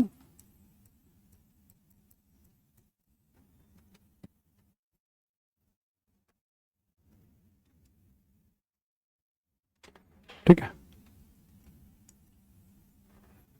ना, पशुपालन की बात कर रहे हैं हम लोग। ठीक है, अब देखो, अब ऐसे नोटिस करो, 2600 ईसा पूर्व के पहले जब नवपाषाण काल था, तब से पशुपालन है। हड़प्पा सभ्यता भी तो उस क्षेत्र में है ना जहां पहले से नवपाषाणीन लोग हैं, जहां ताम्रपाषाण कालीन लोग रह चुके हैं। यानी जो ज्ञान नवपाषाण काल में है और जो ज्ञान ताम्रपाषाण काल में है, वो तो चूंकि ग्रामीण संस्कृतियों का ही तो विकास है ना हड़प्पा में, तो वो सारा ज्ञान तो पास ऑन तो होगा ही होगा। जैसे हमने लिखवाया कृषि के बारे में, तो हम कपास की खेती भी लिख सकते थे। क्यों, मेहरगढ़ भी हड़प्पा का स्थल है, कपास की खेती के साक्ष्य वहां से मिल रहे हैं, कपड़ों के साक्ष्य मिल रहे हैं, कपड़ों के टुकड़े के साक्ष्य मिले, चांदी के फूलदान में कुछ टुकड़ा धागा चिपका हुआ रह गया है। जब वो चांदी की वस्तु मिली मोहनजोदड़ो में और जब उसको देखा गया तो उसमें देखा गया कपड़े के उसमें अवशेष, कुछ कपड़े से बनी हुई मूर्तियां मिल रही हैं जहां कपड़ों का मतलब उसमें छाप मिल रहा है, पैटर्न दिखाई पड़ रहा है। कपड़ों का भी ज्ञान था हड़प्पा वालों को। कपड़ा कैसे बना लोगे बिना कपास का, तो कपास की खेती भी हो रही थी। ठीक है, चलिए अब आते हैं पशुपालन। तो पशुपालन तो है, लेकिन आप यहां पे पहला पॉइंट लिखिए आपकी कुत्ता, बिल्ली, भेड़, बकरी लिख लीजिए आप, चूंकि शुरुआती स्टेज है, बाद में लिखने की जरूरत नहीं पड़ेगी। कुत्ता, बिल्ली, भेड़, बकरी, गाय, भैंस, बैल इत्यादि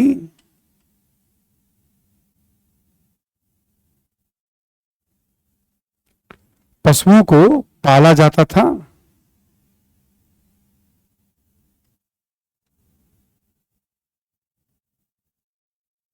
ये बात दावे से कैसे कहा जाता है, तो एक तो इनकी हड्डियां भी बहुत मिल रही है, जहां रिहायशी इलाका है वहां मिल रही है। मछली की हड्डियां जैसे मान लो बहुत मिलती है जहां रिहायशी इलाका है, मानव के साथ रह रहा है ना, तभी तो। दूसरा, जो आकृति वगैरह बनी हुई है, खिलौने बने हुए हैं, मूर्तियां बनी हुई हैं इन सब की, उन सब में इनकी खूब तस्वीर मिलती है, मतलब मिट्टी से बने हुए खिलौने वगैरह हैं। तो प्रमाण के आधार पर कहा जाता है, और पिछले रिकॉर्ड को देखते हुए कि पालतू पशु तो यही हो सकते हैं। आगे भी देखो, हम जो मान लो आज भी जानवर को पालते हैं, जैसे कोई गौ पालन कर रहा है मान लो एक पीढ़ी में, कोई पूछेगा क्यों कि पिताजी करते आ रहे थे, क्यों कि दादाजी करते आ रहे, क्यों कि परदादा करते आ रहे, कब से गौ पालन हो रहा है उस परंपरा में कौन जानता है। तो ये ज्ञान क्या होता है, समाज पीढ़ी दर पीढ़ी अगली पीढ़ी को पास ऑन। पशुपालन का महत्व क्या है एक अर्थव्यवस्था में, सबको पता है। पशुपालन का महत्व आप देखेंगे, एक तो वैकल्पिक भोजन का स्रोत हो जाता है, क्योंकि लंबे समय तक समाज मांसाहार भी रहा है। आज जैसे देखोगे आप, या कई सौ सालों से पहले से भी शाकाहार मांसाहार की बात होती है, बट शुरुआती अवस्था में ऐसी कोई बात नहीं थी। शुरुआती अवस्था में सभी मानते हैं कि भाई मानव को जो सर्वाइवल हुआ है वो मतलब उसमें मांसाहार की बहुत बड़ी भूमिका। मानव के जो दांतों की बनावट होती है, जो एक दो दांत होते हैं अब धीरे धीरे बदल गए हैं वो, ऐसे जैसे आप कभी देखोगे बाघ का दांत देखोगे, जो दो बड़े दांत यहाँ पे होते हैं चीरने के लिए, जो फाड़ने के काम आते हैं ना, चीरने के काम, पेड़ के जो दांत होते हैं, वैसा ही दो उस तरह के दांत मानव के भी। ये सब वैज्ञानिक उसमें साइंटिफिकली प्रूव्ड है, मतलब ये ठीक है। तो लंबे समय से मानव भी इस परंपरा पर रहा होगा, फिर एक दौर के बाद परिवर्तन आया होगा, ठीक है। ये सब विकास यात्रा का परिणाम है। तो इसके आधार पर यह बात कह दी जाती है इन सब पशुओं को। तो जंगली पशुओं से भी ज्ञान है उनको, जैसे हाथी है, मतलब मान लो है ना, बाघ है, गैंडा है, ठीक है। इन सब पशुओं का भी ज्ञान है, इन सब की भी आकृति बनी हुई है। तो पशुपालन था। नवपाषाण काल में हमने क्या बताया, पशुपालन वैकल्पिक भोजन का काम करता है। बकरी वगैरह को तो चलता फिरता, भेड़ बकरी तो हमेशा परमानेंट चलता फिरता खाद्य भंडार माना जाता है। बकरी को आज भी लोग भोजन के वैकल्पिक साधन के तौर पे, कोरोना काल में पहली बार चर्चा में आया दिल्ली शहर के, मुझे ध्यान है जब कोरोना काल से जब पहली बार डेंगू का मच्छर, बहुत डेंगू बीमारी जो है आप देखोगे आप, तो बहुत चर्चा हुआ था 2010-12 के आसपास। तब दिल्ली में खूब चर्चा हुई, तो उस समय बकरी का दूध जो है बड़ा यूजफुल होता है। गांधी जी लंबे समय तक बकरी का दूध ही सेवन करते थे, ठीक है। उस और खूब चर्चा में आया था दिल्ली में पहली बार, है ना।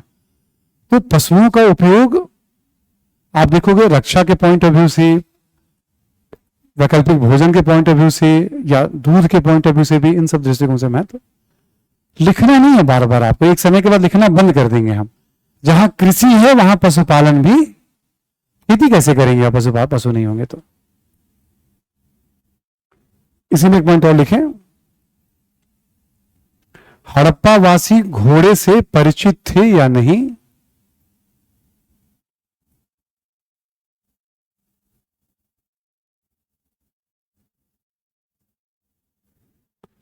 हड़प्पावासी घोड़े से परिचित है थे या नहीं?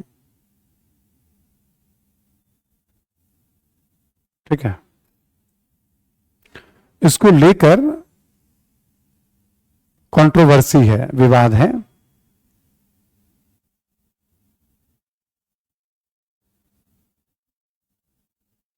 लिखे मोहनजोदड़ो, मोहनजोदड़ो, लोथल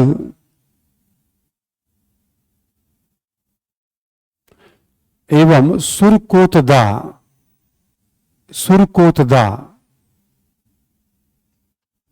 से प्राप्त साक्ष्यों के आधार पर, से प्राप्त साक्ष्यों के आधार पर ऐसा मानना, कुछ विद्वानों का मानना है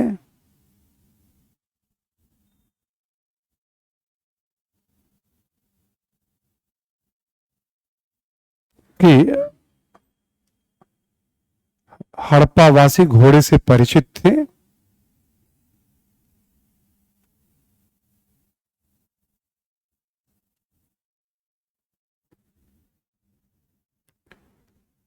अधिकांशतः विद्वान इससे सहमत नहीं हैं।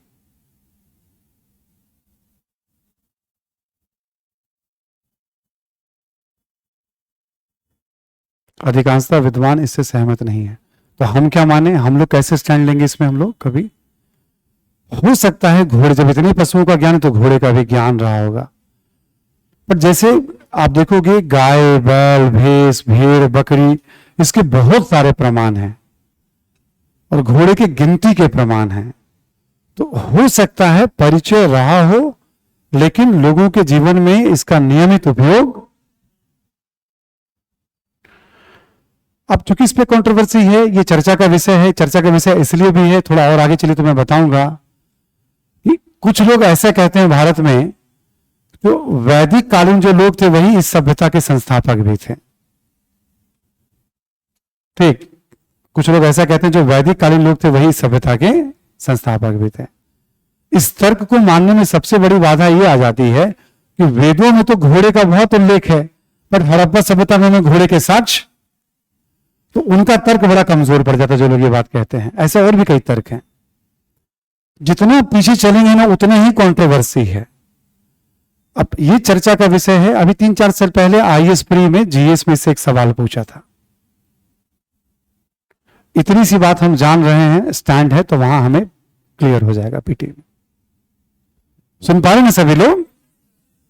क्लास चल रही है आपकी इंटीग्रेटेड, पीटी और मेंस दोनों को हम कवर कर रहे हैं। अभी 3-4 साल पहले, 5 साल पहले जीएस में एक सवाल देखेंगे कभी, जब आप एनालाइज करेंगे पीवाईक्यू, तो घोड़े के ऊपर हड़प्पा में एक सवाल पूछा गया था, प्रश्न पूछा गया था। हमने आपको बता ही दिया, हर 3 से 4 साल पर हड़प्पा से एक प्रश्न पूछ लिए जाते हैं। मुख्य परीक्षा में भी लगभग 3-4 साल में प्रश्न पूछे जाते हैं, इंपॉर्टेंट टॉपिक है।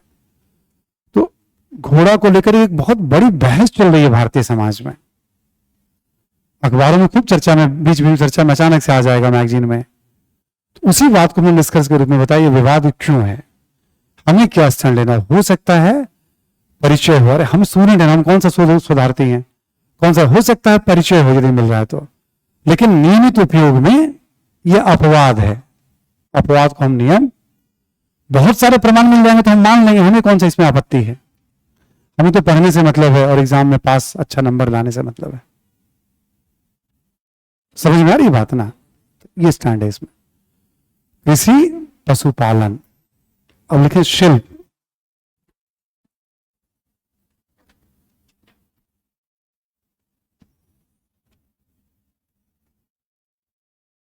लिखे शहरी सभ्यता में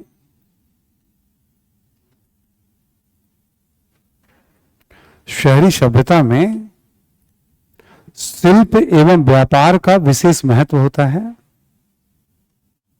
शिल्प एवं व्यापार का विशेष महत्व होता है।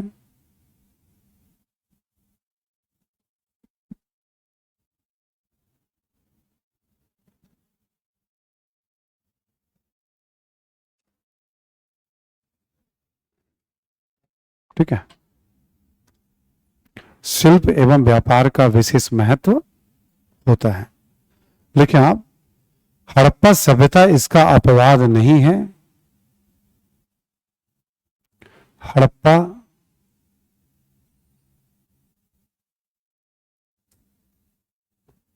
सभ्यता इसका अपवाद नहीं है। अगला पॉइंट लिखें, हड़प्पाई स्थलों से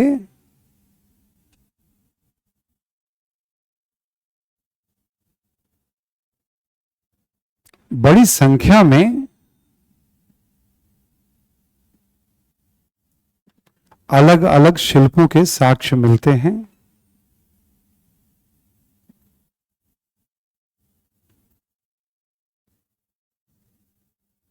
अलग अलग शिल्पों के साक्ष्य मिलते हैं। ठीक है, अब इसमें हम लोग क्या करेंगे, वन बाय वन लिखते चले जाएंगे। 7, 8, 9 एग्जाम्पल हो जाएंगे। यहां पे बहुत सारे एग्जाम्पल आ जाएंगे, आपके पास इंफॉर्मेशन भी रहेंगे इसमें, है ना, एक जानकारी भी मिल जाएगी शिल्प कैसा था। तो आप लिखें, आप जैसे लिखें, आप धातु से निर्मित,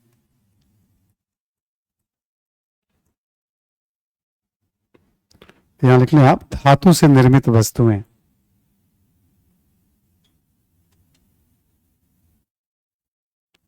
ठीक, और इसमें लिख लें आप पहले आप सोना, चांदी, तांबा, कांसा,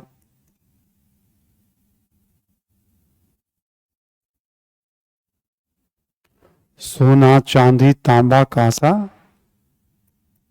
धातु का ज्ञान था। ब्रैकेट में लिख लेंगे आप लोहे का नहीं।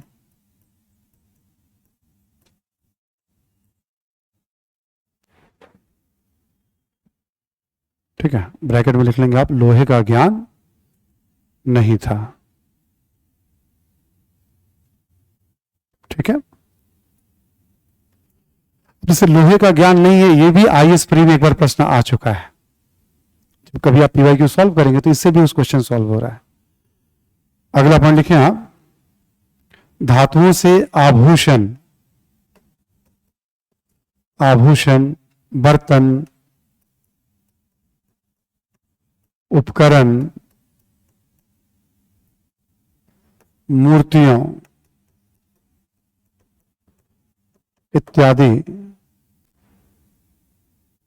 आभूषण, बर्तन, उपकरण, मूर्तियां इत्यादि का निर्माण किया जाता था। ठीक, आभूषण, बर्तन, उपकरण, मूर्तियां इत्यादि का निर्माण किया जाता था। तो धातुओं से क्या बनाते थे हड़प्पा वाले लोग, तो ये सब जो चीजें आज बनाई जाती हैं, बर्तन, आभूषण, सोना चांदी के बहुत सारे आभूषण, बर्तन वगैरह मिल रहा है। ठीक है, तो एक क्या हो गया आपका, एक शिल्प हो गया आपका धातु से निर्मित। ठीक, अब लिखें आप मिट्टी,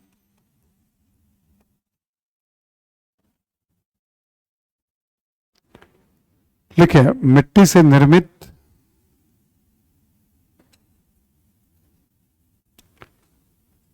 बड़ी संख्या में बर्तनों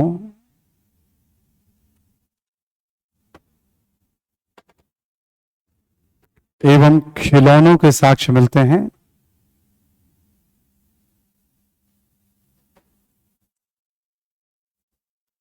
बड़ी संख्या में मिट्टी के बने हुए बर्तनों और खिलौनों, ये भी शिल्प था, बहुत भारी संख्या में मिल रहे हैं।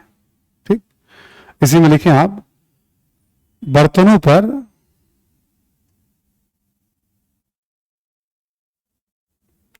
लाल एवं काले रंग का अधिक उपयोग किया गया है।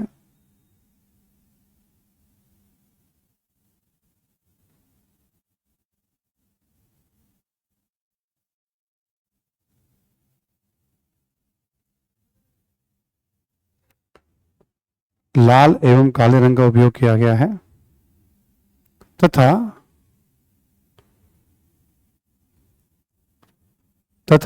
वृत्त एवं वृक्ष, वृत्त यानी गोलाकार एवं वृक्ष इत्यादि की अधिकाधिक आकृतियां बनी हुई हैं। इत्यादि की आकृतियां बनी हुई हैं।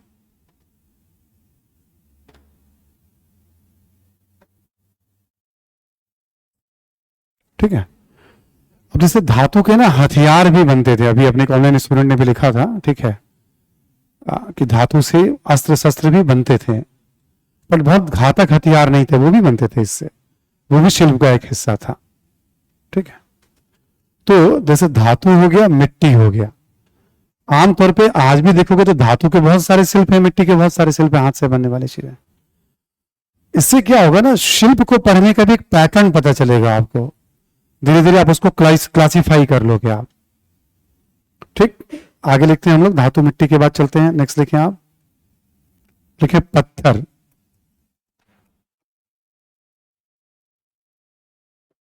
ठीक है, धातु मिट्टी के बाद लिखें पत्थर।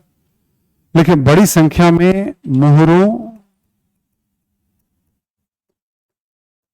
मनकों,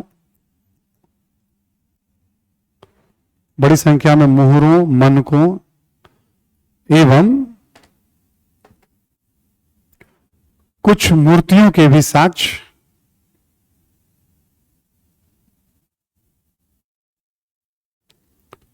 हड़प्पाई स्थलों से प्राप्त होते हैं। कुछ मूर्तियों के भी साक्ष्य हड़प्पाई स्थलों से प्राप्त होते हैं।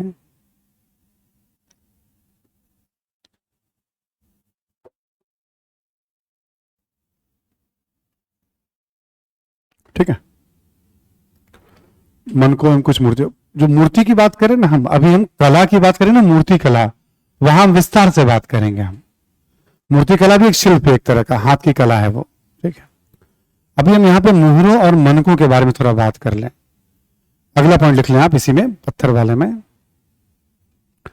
अधिकांशतः मोहरें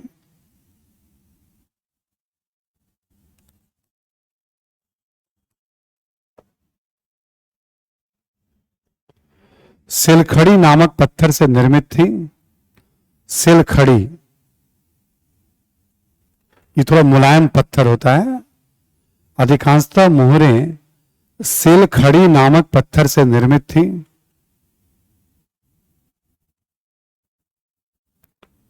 और वस्तुओं के पहचान में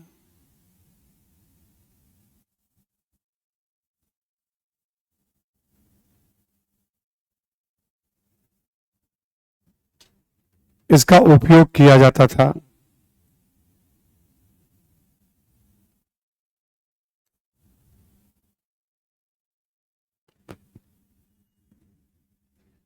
कोई भी जो मोहर, मान लो कोई वस्तु है, जैसे मान लो ऐसा है, पैकिंग कर दिया गया, उसके ऊपर मुहर लगा दिया जाता था, शील बंद हो गया, आज भी ऐसा, तो ऐसा माना जाता है अधिकांश का उपयोग उसके लिए, पहचान के लिए किया जाता होगा।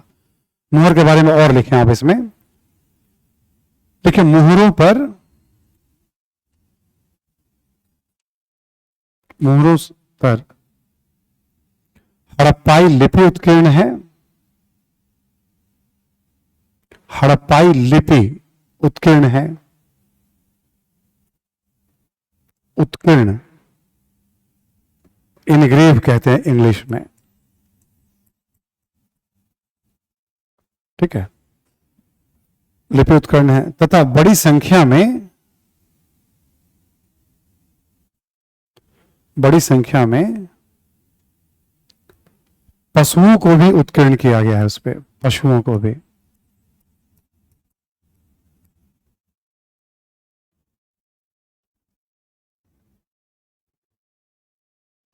अब जैसे मान लो, सपोज दैट ये एक मुहर है, मान लो आयताकार ज्यादातर मुहर है, तो अब इस मुहर पे ना जानवरों के चित्र बने हुए हैं, बट पत्थर है ना, पत्थर पे तो आप कलाकारी कर, उसको तो इनग्रेव करेंगे आप उस पे, आप उसको आप मतलब, उसके लिए उत्कीर्ण वर्ड यूज करते हैं हम, क्योंकि आप कलरिंग तो करेंगे नहीं, इस पे आप कलर से बनाएंगे आप, तो इस पे लिपि उत्कीर्ण है, जानवर उत्कीर्ण है बड़ी संख्या में।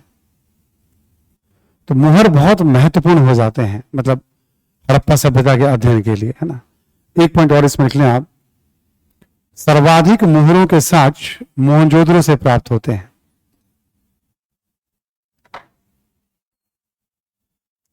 सर्वाधिक मुहरों के साक्ष्य मोहनजोदड़ो से प्राप्त होते हैं।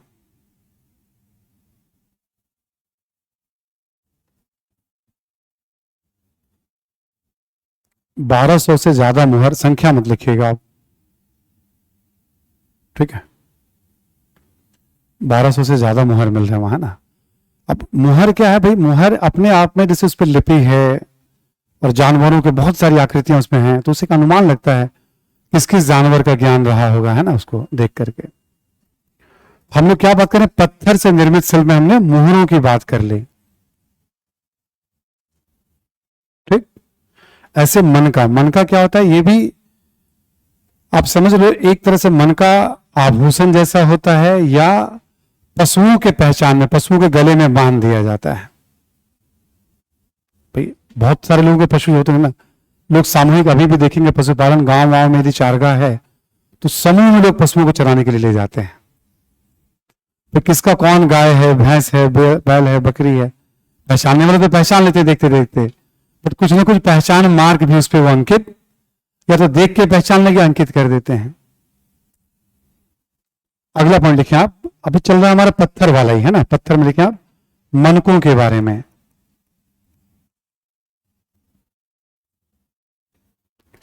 लिखें आप सेल खड़ी, यहां पे भी लिख लेंगे सेम, सेल खड़ी से निर्मित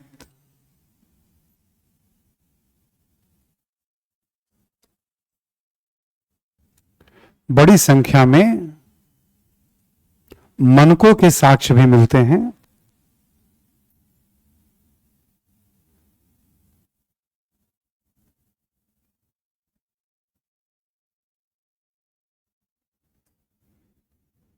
ठीक, देखिए संभवतः इसका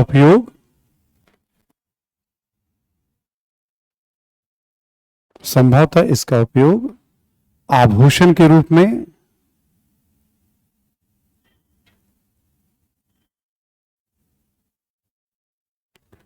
तथा पशुओं के पहचान में किया जाता होगा। आभूषण के रूप में तथा पशुओं के पहचान के लिए या पहचान में किया जाता होगा। ठीक है, देखो मन का आज भी बहुत प्रचलित है, मन का जो है आज भी बहुत प्रचलित है। कहीं पे भी चले जाओ जहां थोड़ा पठारी पर्वतीय क्षेत्र है, पत्थर के बहुत सारे मालाएं वगैरह आपको भांति भांति की मालाएं आपको मिल जाएंगी, जो लोग पहनते हैं, धारण करते हैं ना, उस दौर में भी मिल रहा है। ठीक है, अब वही है कोई कीमती पत्थर का, केवल सिलखड़ी कहीं नहीं, दूसरे पत्थर से भी बनते थे, धातु से भी, बट सबसे ज्यादा सिलखड़ी नामक पत्थर के मिले, ये ध्यान रखिएगा। केवल सिलखड़ी से नहीं मिला है मुहर और मन का, बट सबसे ज्यादा मुहर और मन का मिला है किससे बना हुआ, सिलखड़ी से, सर्वाधिक। ये भी ध्यान रखना है आपको, ऑब्जेक्टिव में कभी ये हेल्प कर सकता है आपको। मूर्तियों के बारे में हम बात नहीं करेंगे, तो हम क्या देख रहे हैं, धातु, मिट्टी और पत्थर। अब जैसे आपको मान लो कभी बात करना अचानक से कि गुप्तों के समय शिल्प, और आपने नहीं पढ़ा हो और आपको राइटिंग करनी है, आपने कुछ भी नहीं पढ़ा है, ठीक है, सुन पा रहे ना मेरी बात, तो इसमें गलत कुछ भी नहीं। जैसे आप लिखेंगे कि भाई बड़ी संख्या में मिट्टी की वस्तुएं बनाई, जैसे मिट्टी के बर्तन, बच्चों को खिलौने, मूर्तियां इत्यादि का निर्माण, ये कला के क्षेत्र में आम लोगों को रिप्रेजेंट। अब इसको दुनिया का कोई इतिहासकार भर कोई गलत नहीं काट सकता है इसको। पत्थर, आपको पता है भाई पत्थरों का उपयोग जो उस समय होता था, आप देखेंगे आप, है ना, तो मूर्तियों के निर्माण में हर युग में पत्थरों का कुछ ना कुछ उपयोग होता रहा है। ठीक है, तो धातु, हर दौर में धातु का ज्ञान है, जब एक बार शुरू हो गया तांबा के बाद से, तो और धातु का ज्ञान है तो आभूषण के प्रति लगाव है, उससे बर्तन बनेंगे, उपकरण बनेंगे, हथियार बनेंगे। कॉन्सेप्ट चेंज नहीं होता है कभी भी, जो मैं आपको भी कह रहा हूं धीरे धीरे कि आपको देखो एक समय के बाद देखोगे एंशिएंट हिस्ट्री वगैरह में राइटिंग बहुत आसान हो जाएगा, क्योंकि स्ट्रक्चर है। एंशिएंट मेडिवल इतिहास बस इंफॉर्मेशन याद रखना चुनौती है, तब जबकि मैं आपको संयमित तरीके से इंफॉर्मेशन दे रहा हूं। ठीक, तो वो एक चुनौती है जो आप चुनौती स्वीकार करना है आपको और याद रखना है। क्लास में लिखा रहे हैं तो कुछ महत्व है तभी लिखा रहे हैं उसको हम, ठीक है। तो हम किसी भी काल में हम ऐसे राइटिंग कर सकते हैं, इसलिए कभी नहीं सोचना आपको उस काल में हमने नहीं पढ़ा है, धीरे धीरे मैं उस स्थिति में आपको ला दूंगा मैं, ठीक। आप बस पूरा स्ट्रक्चर पूरा लगते हैं क्लासेस अभी, सोसाइटी का स्ट्रक्चर हो जाए, धर्म का हो जाए, स्थापत्य का हो जाए, सबके स्ट्रक्चर है, साहित्य पढ़ने का एक स्ट्रक्चर है। एक एक बार जब सबका स्ट्रक्चर आपके दिमाग में बैठ जाएगा ना, अच्छा ये बेस होता है पढ़ने का, ठीक है, तब काम आपको लगेगा बहुत ज्यादा नहीं है, बस उसके बाद इंफॉर्मेशन है, ठीक। तो 3 महत्वपूर्ण बातें हम लोगों ने कर ली, पत्थर हो गए। चौथा लिखे आप, पक्की ईंटों का निर्माण,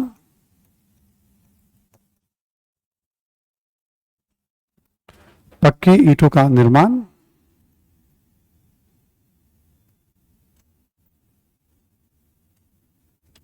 ये भी बहुत बड़े पैमाने पे पक्की ईंटों का उपयोग हुआ। और ये जो पक्की ईंट है ना, ये ईंटों का आकार जो है आज की तरह है, आकार है आज की तरह। तभी तो आपने देखा होगा ना, जब रेलवे को बिछाया जा रहा था ट्रैक, जब पता चला सभ्यता के बारे में, तो लोगों ने ईंटों को उठा उठा करके अपना मकान, ठीक है, जैसे लंबाई चौड़ाई और ऊंचाई जो होती है ईंटों की आज जैसी बनी हुई ईंटें, और लगभग सभी शहरों में एक ही आकार प्रकार के ईंट। तो कोई तो अथॉरिटी रही होगी जो इंश्योर करती होगी ईंट ऐसा ही बनाओ, इस तरह का बात ज्ञान रहा होगा, परंपरा रही हुई। ये भी एक महत्वपूर्ण शिल्प था ईंटों का निर्माण। बाकी ईंट आपको पता है ही, मिट्टी से ईंटों का निर्माण होता है और पकाया जाता है। पकाने के लिए आप, उस समय कोयला वगैरह का तो ज्ञान था ही नहीं, ऑब्वियस जंगलों का उपयोग खूब बड़े पैमाने पे हुआ होगा। जितने बड़े पैमाने पे ईंटों का उपयोग किया गया है, उससे एक बात सच है कि बड़े पैमाने पर जंगलों की कटाई भी हुई होगी या की गई होगी। तो कभी कभी कहा जाता है इससे पर्यावरण संतुलन बिगड़ गया होगा, हो सकता है, जब आज बिगड़ सकता है तो तब भी बिगड़ सकता है, ठीक है। तो ईंट हो गया आपके, है ना। मकानों का जो निर्माण हो रहा है वो भी एक शिल्प है अपने आप में। अगला पॉइंट लिखें आप, मोहनजोदड़ो लोथल,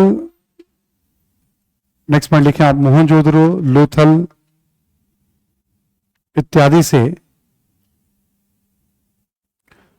इत्यादि से हाथी दांत की वस्तुएं मिली हैं।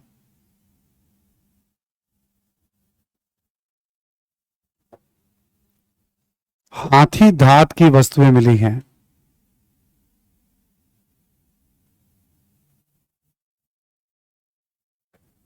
ठीक है। अच्छा, एक पॉइंट यहां आपने मन का लिखा है ना, मन का में एक इंपॉर्टेंट इंफॉर्मेशन है कि चान्हू दड़ो और लोथल, ये दोनों मन का निर्माण के बड़े केंद्र थे। वहां लिख लें आप, मन का वाले में लिख लेंगे आप, चान्हू दड़ो एवं लोथल दोनों मन का निर्माण के महत्वपूर्ण केंद्र थे, ठीक है।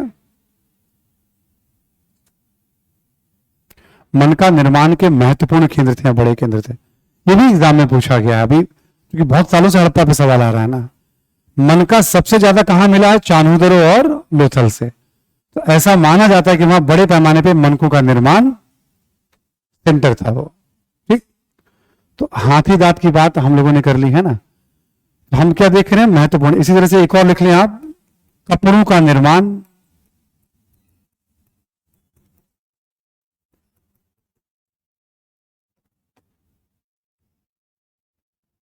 कपड़ों का निर्माण ये भी एक शिल्प था। या एक उदाहरण लिख लें आप, मोहनजोदड़ो से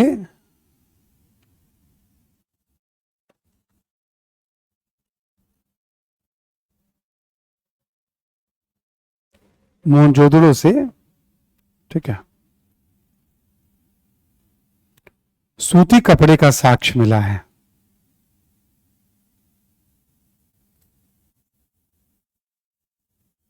सूती कपड़े का साक्ष्य मिला है।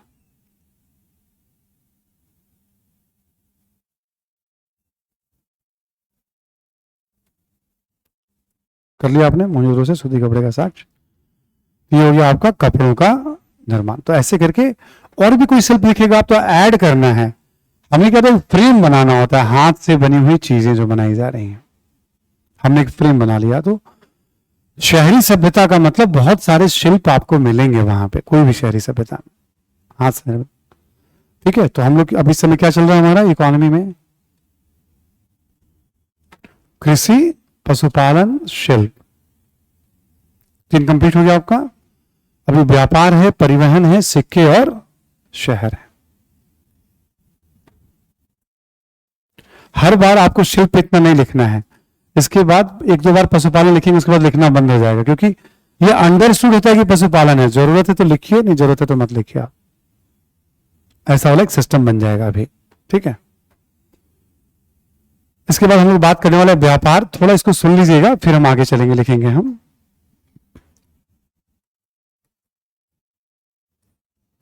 व्यापार क्या होता है, एक होता है बाह्य व्यापार, एक्सटर्नल ट्रेड। बाह्य व्यापार हमेशा माना जाता है समुद्री मार्ग के संदर्भ में। ठीक है, या माना जाता है आप ये मान लो पाकिस्तान की बाउंड्री हो गई आपकी, ये हो गया अफगानिस्तान और इधर है पाकिस्तान हमारा, यहां पे हिंदुकुश पर्वतमाला है। ठीक है, सुलेमान है, किरथर है, बहुत सारे सीरीज यहां बने हुए हैं, ज्योग्राफी में पढ़ेंगे आप।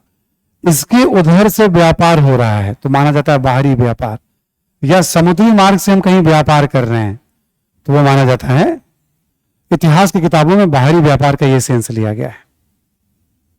ठीक, व्यापार में बाहरी व्यापार समुद्री मार्ग से, या फिर आप देखोगे हिंदुकुश पर्वतमाला के पश्चिम से, वेस्ट से व्यापार होगा। और आंतरिक व्यापार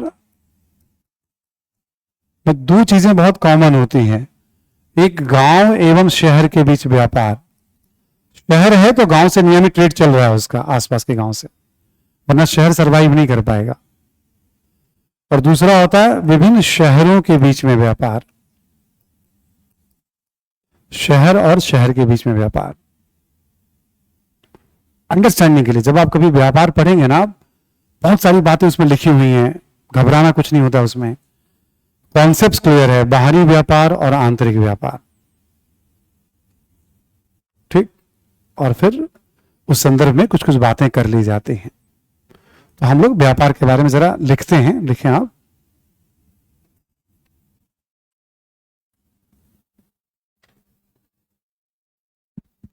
लिखें कि साक्ष्यों से यह स्पष्ट है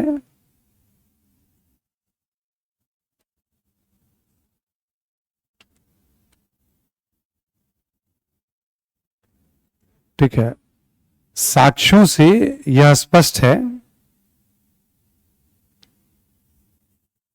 कि हड़प्पा सभ्यता में व्यापार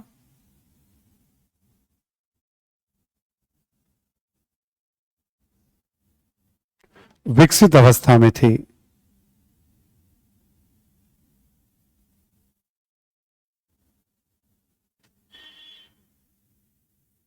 विकसित अवस्था में थी। लिखें, बाह्य व्यापार में, बाहरी व्यापार में, बाहरी व्यापार में मेसोपोटामिया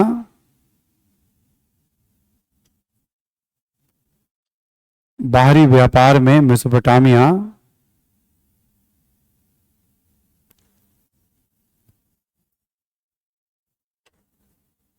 बाहरी व्यापार में मेसोपोटामिया और फारस की खाड़ी से, फारस की खाड़ी से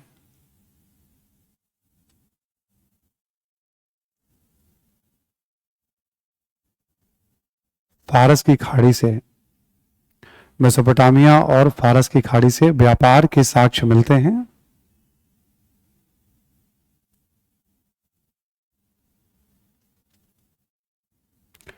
अब देखो साक्ष्य में क्या होता है, आप गिनती नहीं कर सकते हो, आप समझने वाली बात है। जैसे यहां की बहुत सारी वस्तुएं मेसोपोटामिया के अलग अलग शहर से मिल रही हैं, ठीक।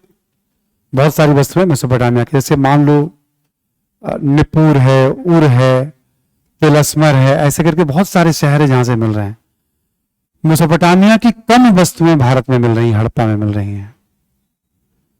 दो अनुमान लगाया जाता है, या तो शायद हमें जरूरत नहीं रही होगी, या वैसी चीजें आती होंगी जो नष्ट हो गई होंगी, मतलब ऐसा अनुमान लगाया जाता है। फारस की खाड़ी से कम हमें साक्ष्य मिल रहे हैं, बट मिल रहे हैं। ज्यादातर साक्ष्य हमें मोहनजोदड़ो और लोथल से मिल रहे हैं, जो व्यापार के साक्ष्य वगैरह हैं, ठीक है। तो बाहर से साक्ष्य, इसी में लिखें आप, मेसोपोटामियाई साहित्य में, या मेसोपोटामियाई लेख कर लीजिएगा आप, मेसोपोटामियाई लेख में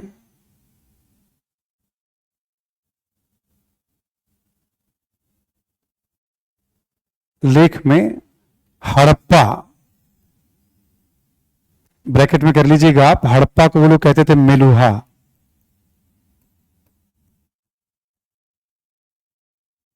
हाँ। हड़प्पा से व्यापार का उल्लेख मिलता है, हड़प्पा से व्यापार का उल्लेख मिलता है।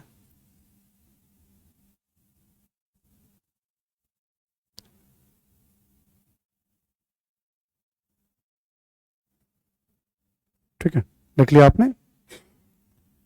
नेक्स्ट पॉइंट लिखें आप, आंतरिक व्यापार में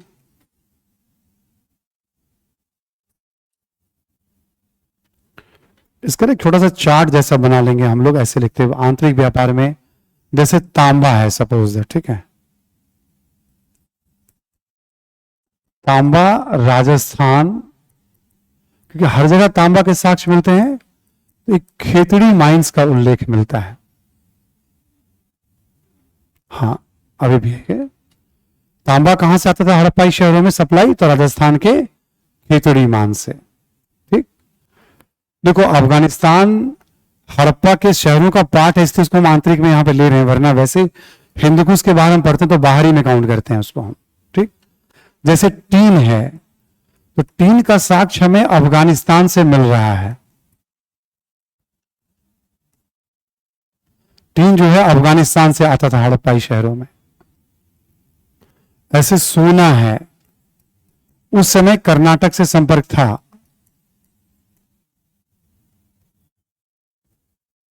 जो समुद्री शंख वगैरह होता है उससे भी वस्तुएं बनती थी, समुद्री शंख जो होता है उससे भी वस्तुएं बनती थी, और ये गुजरात इसका एक बड़ा केंद्र था, यहां से सप्लाई होता था। सिलखड़ी की बात हमने की थी अभी आपसे, सिलखड़ी नामक पत्थर की, ठीक है, सिलखड़ी नामक पत्थर की बात की थी मैंने आपसे। ये पत्थर गुजरात और राजस्थान,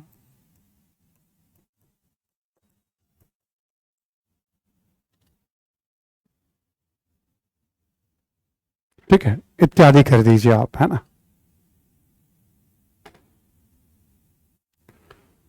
कुछ इंफॉर्मेशन है ऐसे, जैसे अभी तांबा का उल्लेख मिलता है कि ओमान से भी मंगाया जाता था, कभी कभी ऐसा उल्लेख है, छठी वाली एनसीईआरटी में भी इसका उल्लेख किया गया है ना, कि ओमान से भी मंगाया जाता था। कोई ऐसा प्रश्न आया नहीं है, बट इसकी भी संभावना रह सकती है, इसलिए हमने इसको यहां पे पिक किया है कि आप इसको ध्यान में रखिएगा, ठीक है। तो हम व्यापार के बारे में क्या देख रहे हैं, थोड़ा बहुत एग्जाम्पल, बाहरी व्यापार भी था और आंतरिक व्यापार भी था, एक समझ बना ली, कुछ इंफॉर्मेशन ले लिया हमने। व्यापार के बाद हमारा अगला लिखें आप, परिवहन के बारे में। व्यापार में एक पॉइंट और लिख लेंगे आप, एक अंडरस्टैंडिंग के लिए, कि लिखें या समझ लें आप इसको, कि हड़प्पा के जितने भी शहर है ना, आप देखेंगे आप, ठीक है, वो सब नदियों के किनारे, ठीक है। तो व्यापार का तो उनके जीवन में महत्वपूर्ण स्थान है ही, क्योंकि हड़प्पाई शहर को नदी घाटी सभ्यता भी कहते हैं हम, तो व्यापार का उनके जीवन में बड़ा ही महत्वपूर्ण स्थान, लिखना नहीं, बस समझने वाली बात है। अब लिखिए परिवहन के बारे में, परिवहन के बारे में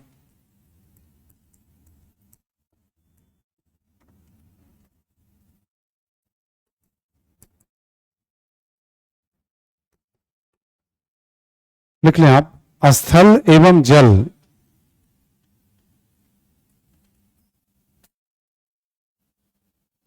दोनों ही माध्यम प्रचलित थे।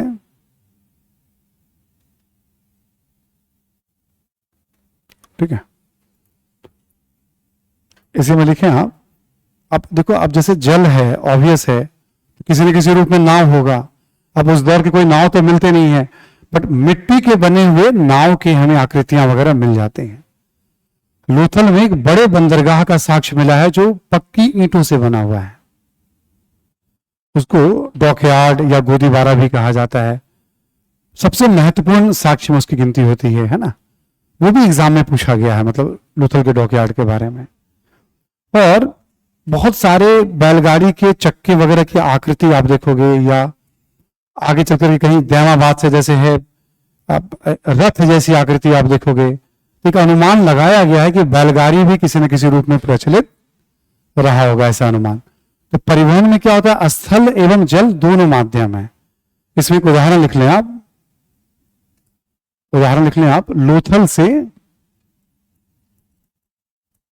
लोथल से मिट्टी के नाव एवं डॉकयार्ड, बंदरगाह कह लो आप इसको,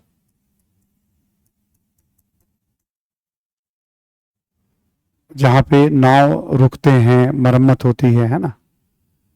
लोथल से मिट्टी के नाव और डॉकयार्ड के साक्ष्य मिलते हैं।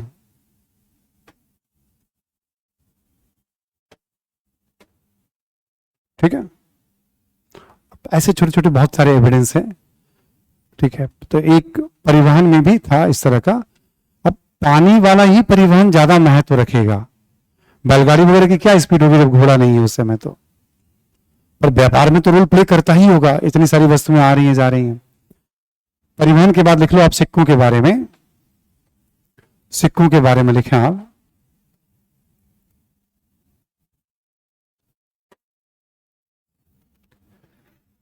लिखो आप कि सिक्कों के साक्ष्य नहीं मिलते हैं, सिक्कों के साक्ष्य नहीं मिलते हैं। संभवतः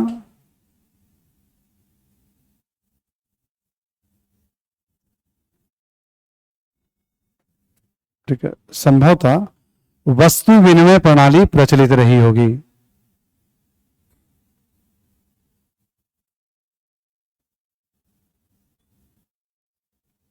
वस्तु विनिमय प्रणाली प्रचलित रही होगी। ठीक है, लास्ट पॉइंट लिख लें आप शहरों के बारे में। लिखें आप, मिट्टी का नाव का खिलौना जैसा नाव मिला है। मिट्टी का नाव मतलब आप ये मत समझिएगा ट्रेवल करने के लिए नाव था मिट्टी का, ठीक है ना।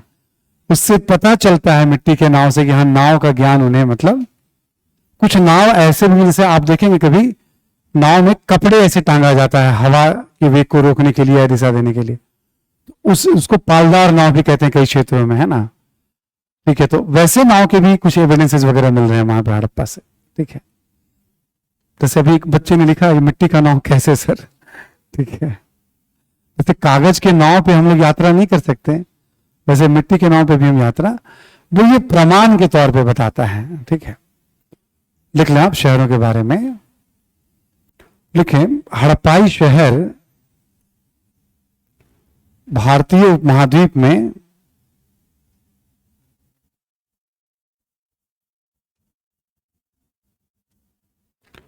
प्रथम शहरीकरण का प्रतिनिधित्व करती है।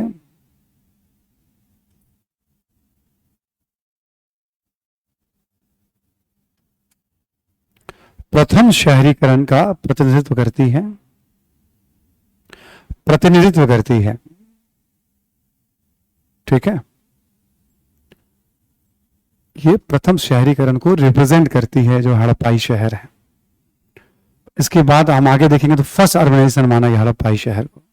इसी में लिखें आप, शहरीकरण से संबंधित कई महत्वपूर्ण विशेषताएं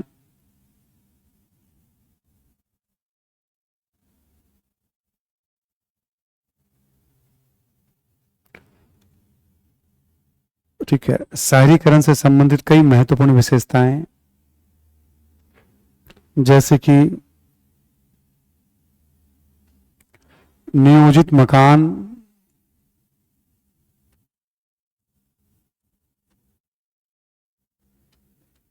कौमा शासक वर्ग की उपस्थिति, शासक वर्ग की उपस्थिति, उपस्थिति कौमा विकसित शिल्प एवं व्यापार, विकसित शिल्प एवं व्यापार कौमा गैर कृषि कार्यों में संलग्न एक बड़ी आबादी,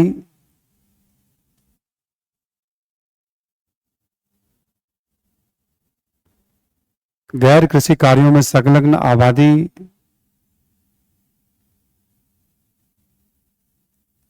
कौमा जनसंख्या घनत्व,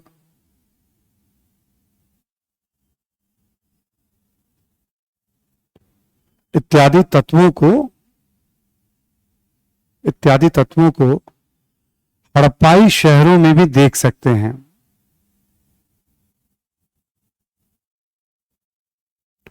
इत्यादि तत्वों को हड़प्पाई शहरों में भी देख सकते हैं।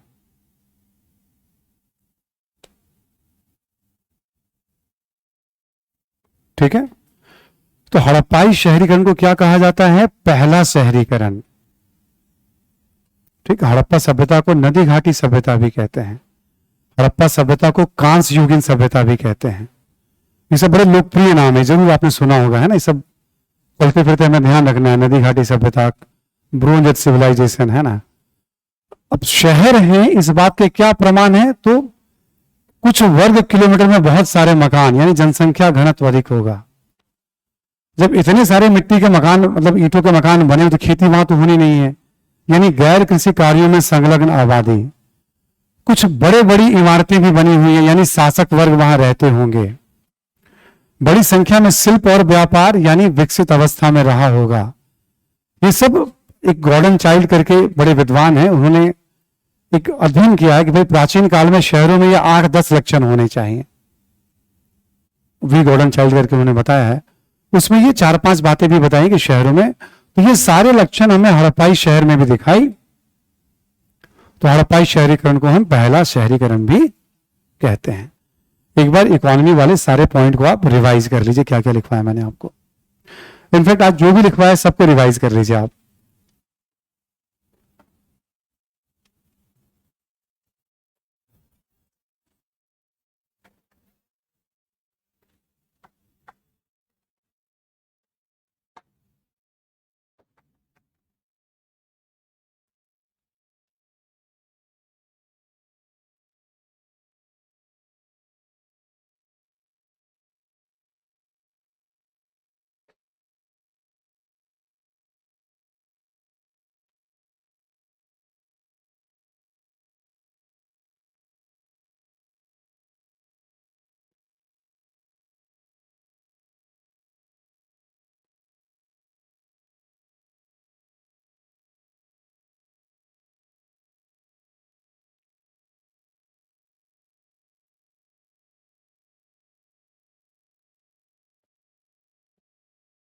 नियोजित मकान बोला, सब सारे पॉइंट्स बोले हमने आपको, है ना?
ठीक है, डन।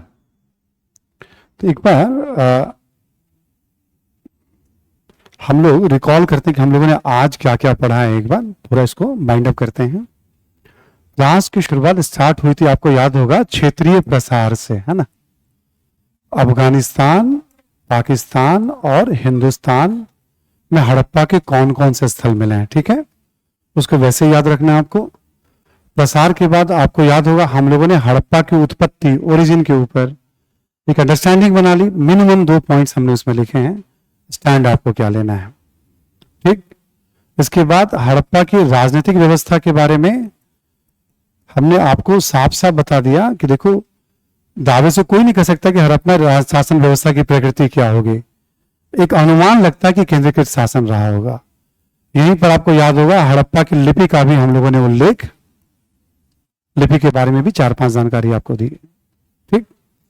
राजनीतिक व्यवस्था पे बात करने के बाद हम लोग हड़प्पाई अर्थव्यवस्था पे, अर्थव्यवस्था में क्या क्या पढ़ते हैं, कौन कौन से बिंदु होते हैं, कृषि से लेकर शहर तक, ठीक है। और सभी पे फिर हमने 1 बाय 1, जैसे हमने एग्रीकल्चर है कैसे प्रमाणित है तो उसका साक्ष्य हमने ले लिया, पशुपालन है तो उसके बारे में हमने बात कर ली, इंक्लूडिंग घोड़ों को लेकर के हमने बात की, वहां पे आपने देखा होगा, है ना।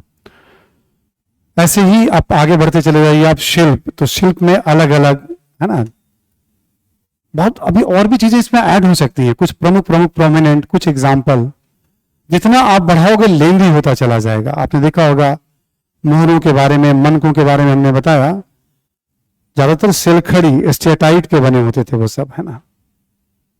सिलखड़ी को इंग्लिश में स्टेटाइट कहते हैं, बड़ा सॉफ्ट जैसा वो होता है, तो उसके बारे में जानकारी हमने आपको। शिल्प के बाद हमने व्यापार के बारे में उल्लेख किया, इसमें भी जानकारी बहुत सारी है, ठीक है। एक अंडरस्टैंडिंग बना ली, कुछ एग्जाम्पल हमने ले लिया। व्यापार के बाद परिवहन, स्थल जल दोनों मार्ग से होते थे परिवहन, ठीक है। फिर इसके बाद हम लोग आगे आ गए, आपने देखा होगा सिक्कों के बारे में। देखो अनुसंधान का विषय, सिक्कों का साक्ष्य नहीं मिला है, यह आश्चर्य का विषय, कितनी लंबी लंबी दूरी का व्यापार हो रहा है, इतना विकसित सभ्यता है, कैसे सब कुछ मैनेज होता होगा।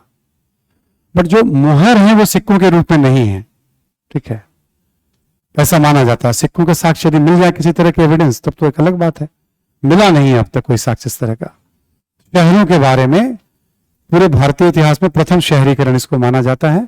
शहरीकरण के कुछ लक्षण मैंने आपको वहां लिखवा दिए थे, ठीक। तो ये हो गया हड़प्पाई आर्थिक जीवन के बारे में। अब आपसे ना जैसे सिंपल सवाल यहां लिखवा नहीं रहा हूं अभी आपको, जो कि और टॉपिक हमें पढ़ना है। मान लो अर्थव्यवस्था पे कोई सवाल लिया जाए, हड़प्पाई अर्थव्यवस्था, कि भाई पुरातात्विक साक्ष्यों के आधार पर हड़प्पा वासियों के आर्थिक जीवन के बारे में संक्षेप में बताएं। वैसे भी जो हम पढ़ रहे हैं पुरातात्विक साक्ष्यों के आधार पर पढ़ रहे हैं, तो आपको सबके बारे में 2-2 लाइन लिखना, जो मैंने कहा लेवल 1 के सवाल हैं, ठीक है। इस तरह से प्रश्न आपसे पूछे जा सकते हैं, ठीक है। कोई सवाल हो तो पूछिए आप मुझसे। बाकी आप जनसंख्या के बाद सर क्या बोले हैं, मैंने क्या बोला जनसंख्या के बाद, देखो तो जरा एक बार। जनसंख्या घनत्व बोला था हमने, डेंसिटी, है ना, ठीक है, जनसंख्या घनत्व बोला था, है ना। सिंधु घाटी सभ्यता के बारे में नहीं लिखाया, लोहिया जी हैं, कौन है ये, अब तो मैं नहीं लिखाऊंगा, ठीक। तो मजेदार बात क्या है, अभी एक आधा बच्चे को देखा उसमें नहीं, जैसे मान लो मैं आपको कुछ बता रहा हूं और आपको डाउट लगे तो आप सवाल कैसे पूछेंगे, आप मुझसे सर बताएंगे सर मुझे यहां डाउट लग रहा है, या आप तुरंत कहेंगे, मतलब बोलने की एक शैली होती है, ठीक है ना, आप तुरंत कहेंगे कि नहीं सर आप ये गलत बता रहे हो। इंटरव्यू में आपसे सवाल कुछ पूछेगा, नहीं सर आप गलत पूछ रहे हो, आप बाहर कर देगा आपको उठा के वहां से। यदि आपको कहीं लगता है कि कुछ नोटिस करना है तो सर यहां पे मुझे डाउट लग रहा है, इसको एक बार चेक करना होगा। बोलने की एक शैली होती है ना, मतलब बच्चे उसमें लगे भी रहते हैं, मतलब ठीक है, पता भी नहीं है फिर भी दिए जा रहे हैं, मतलब ठीक है, ज्ञान पे मतलब ज्ञान, है ना। ये तो इंटरेस्टिंग क्लास में मेरी भी इच्छा करी कि मैं भी स्टूडेंट बनूं एक बार, मतलब ठीक है, मैं भी कुछ ऐसे ही टाइप किया करूं, है ना।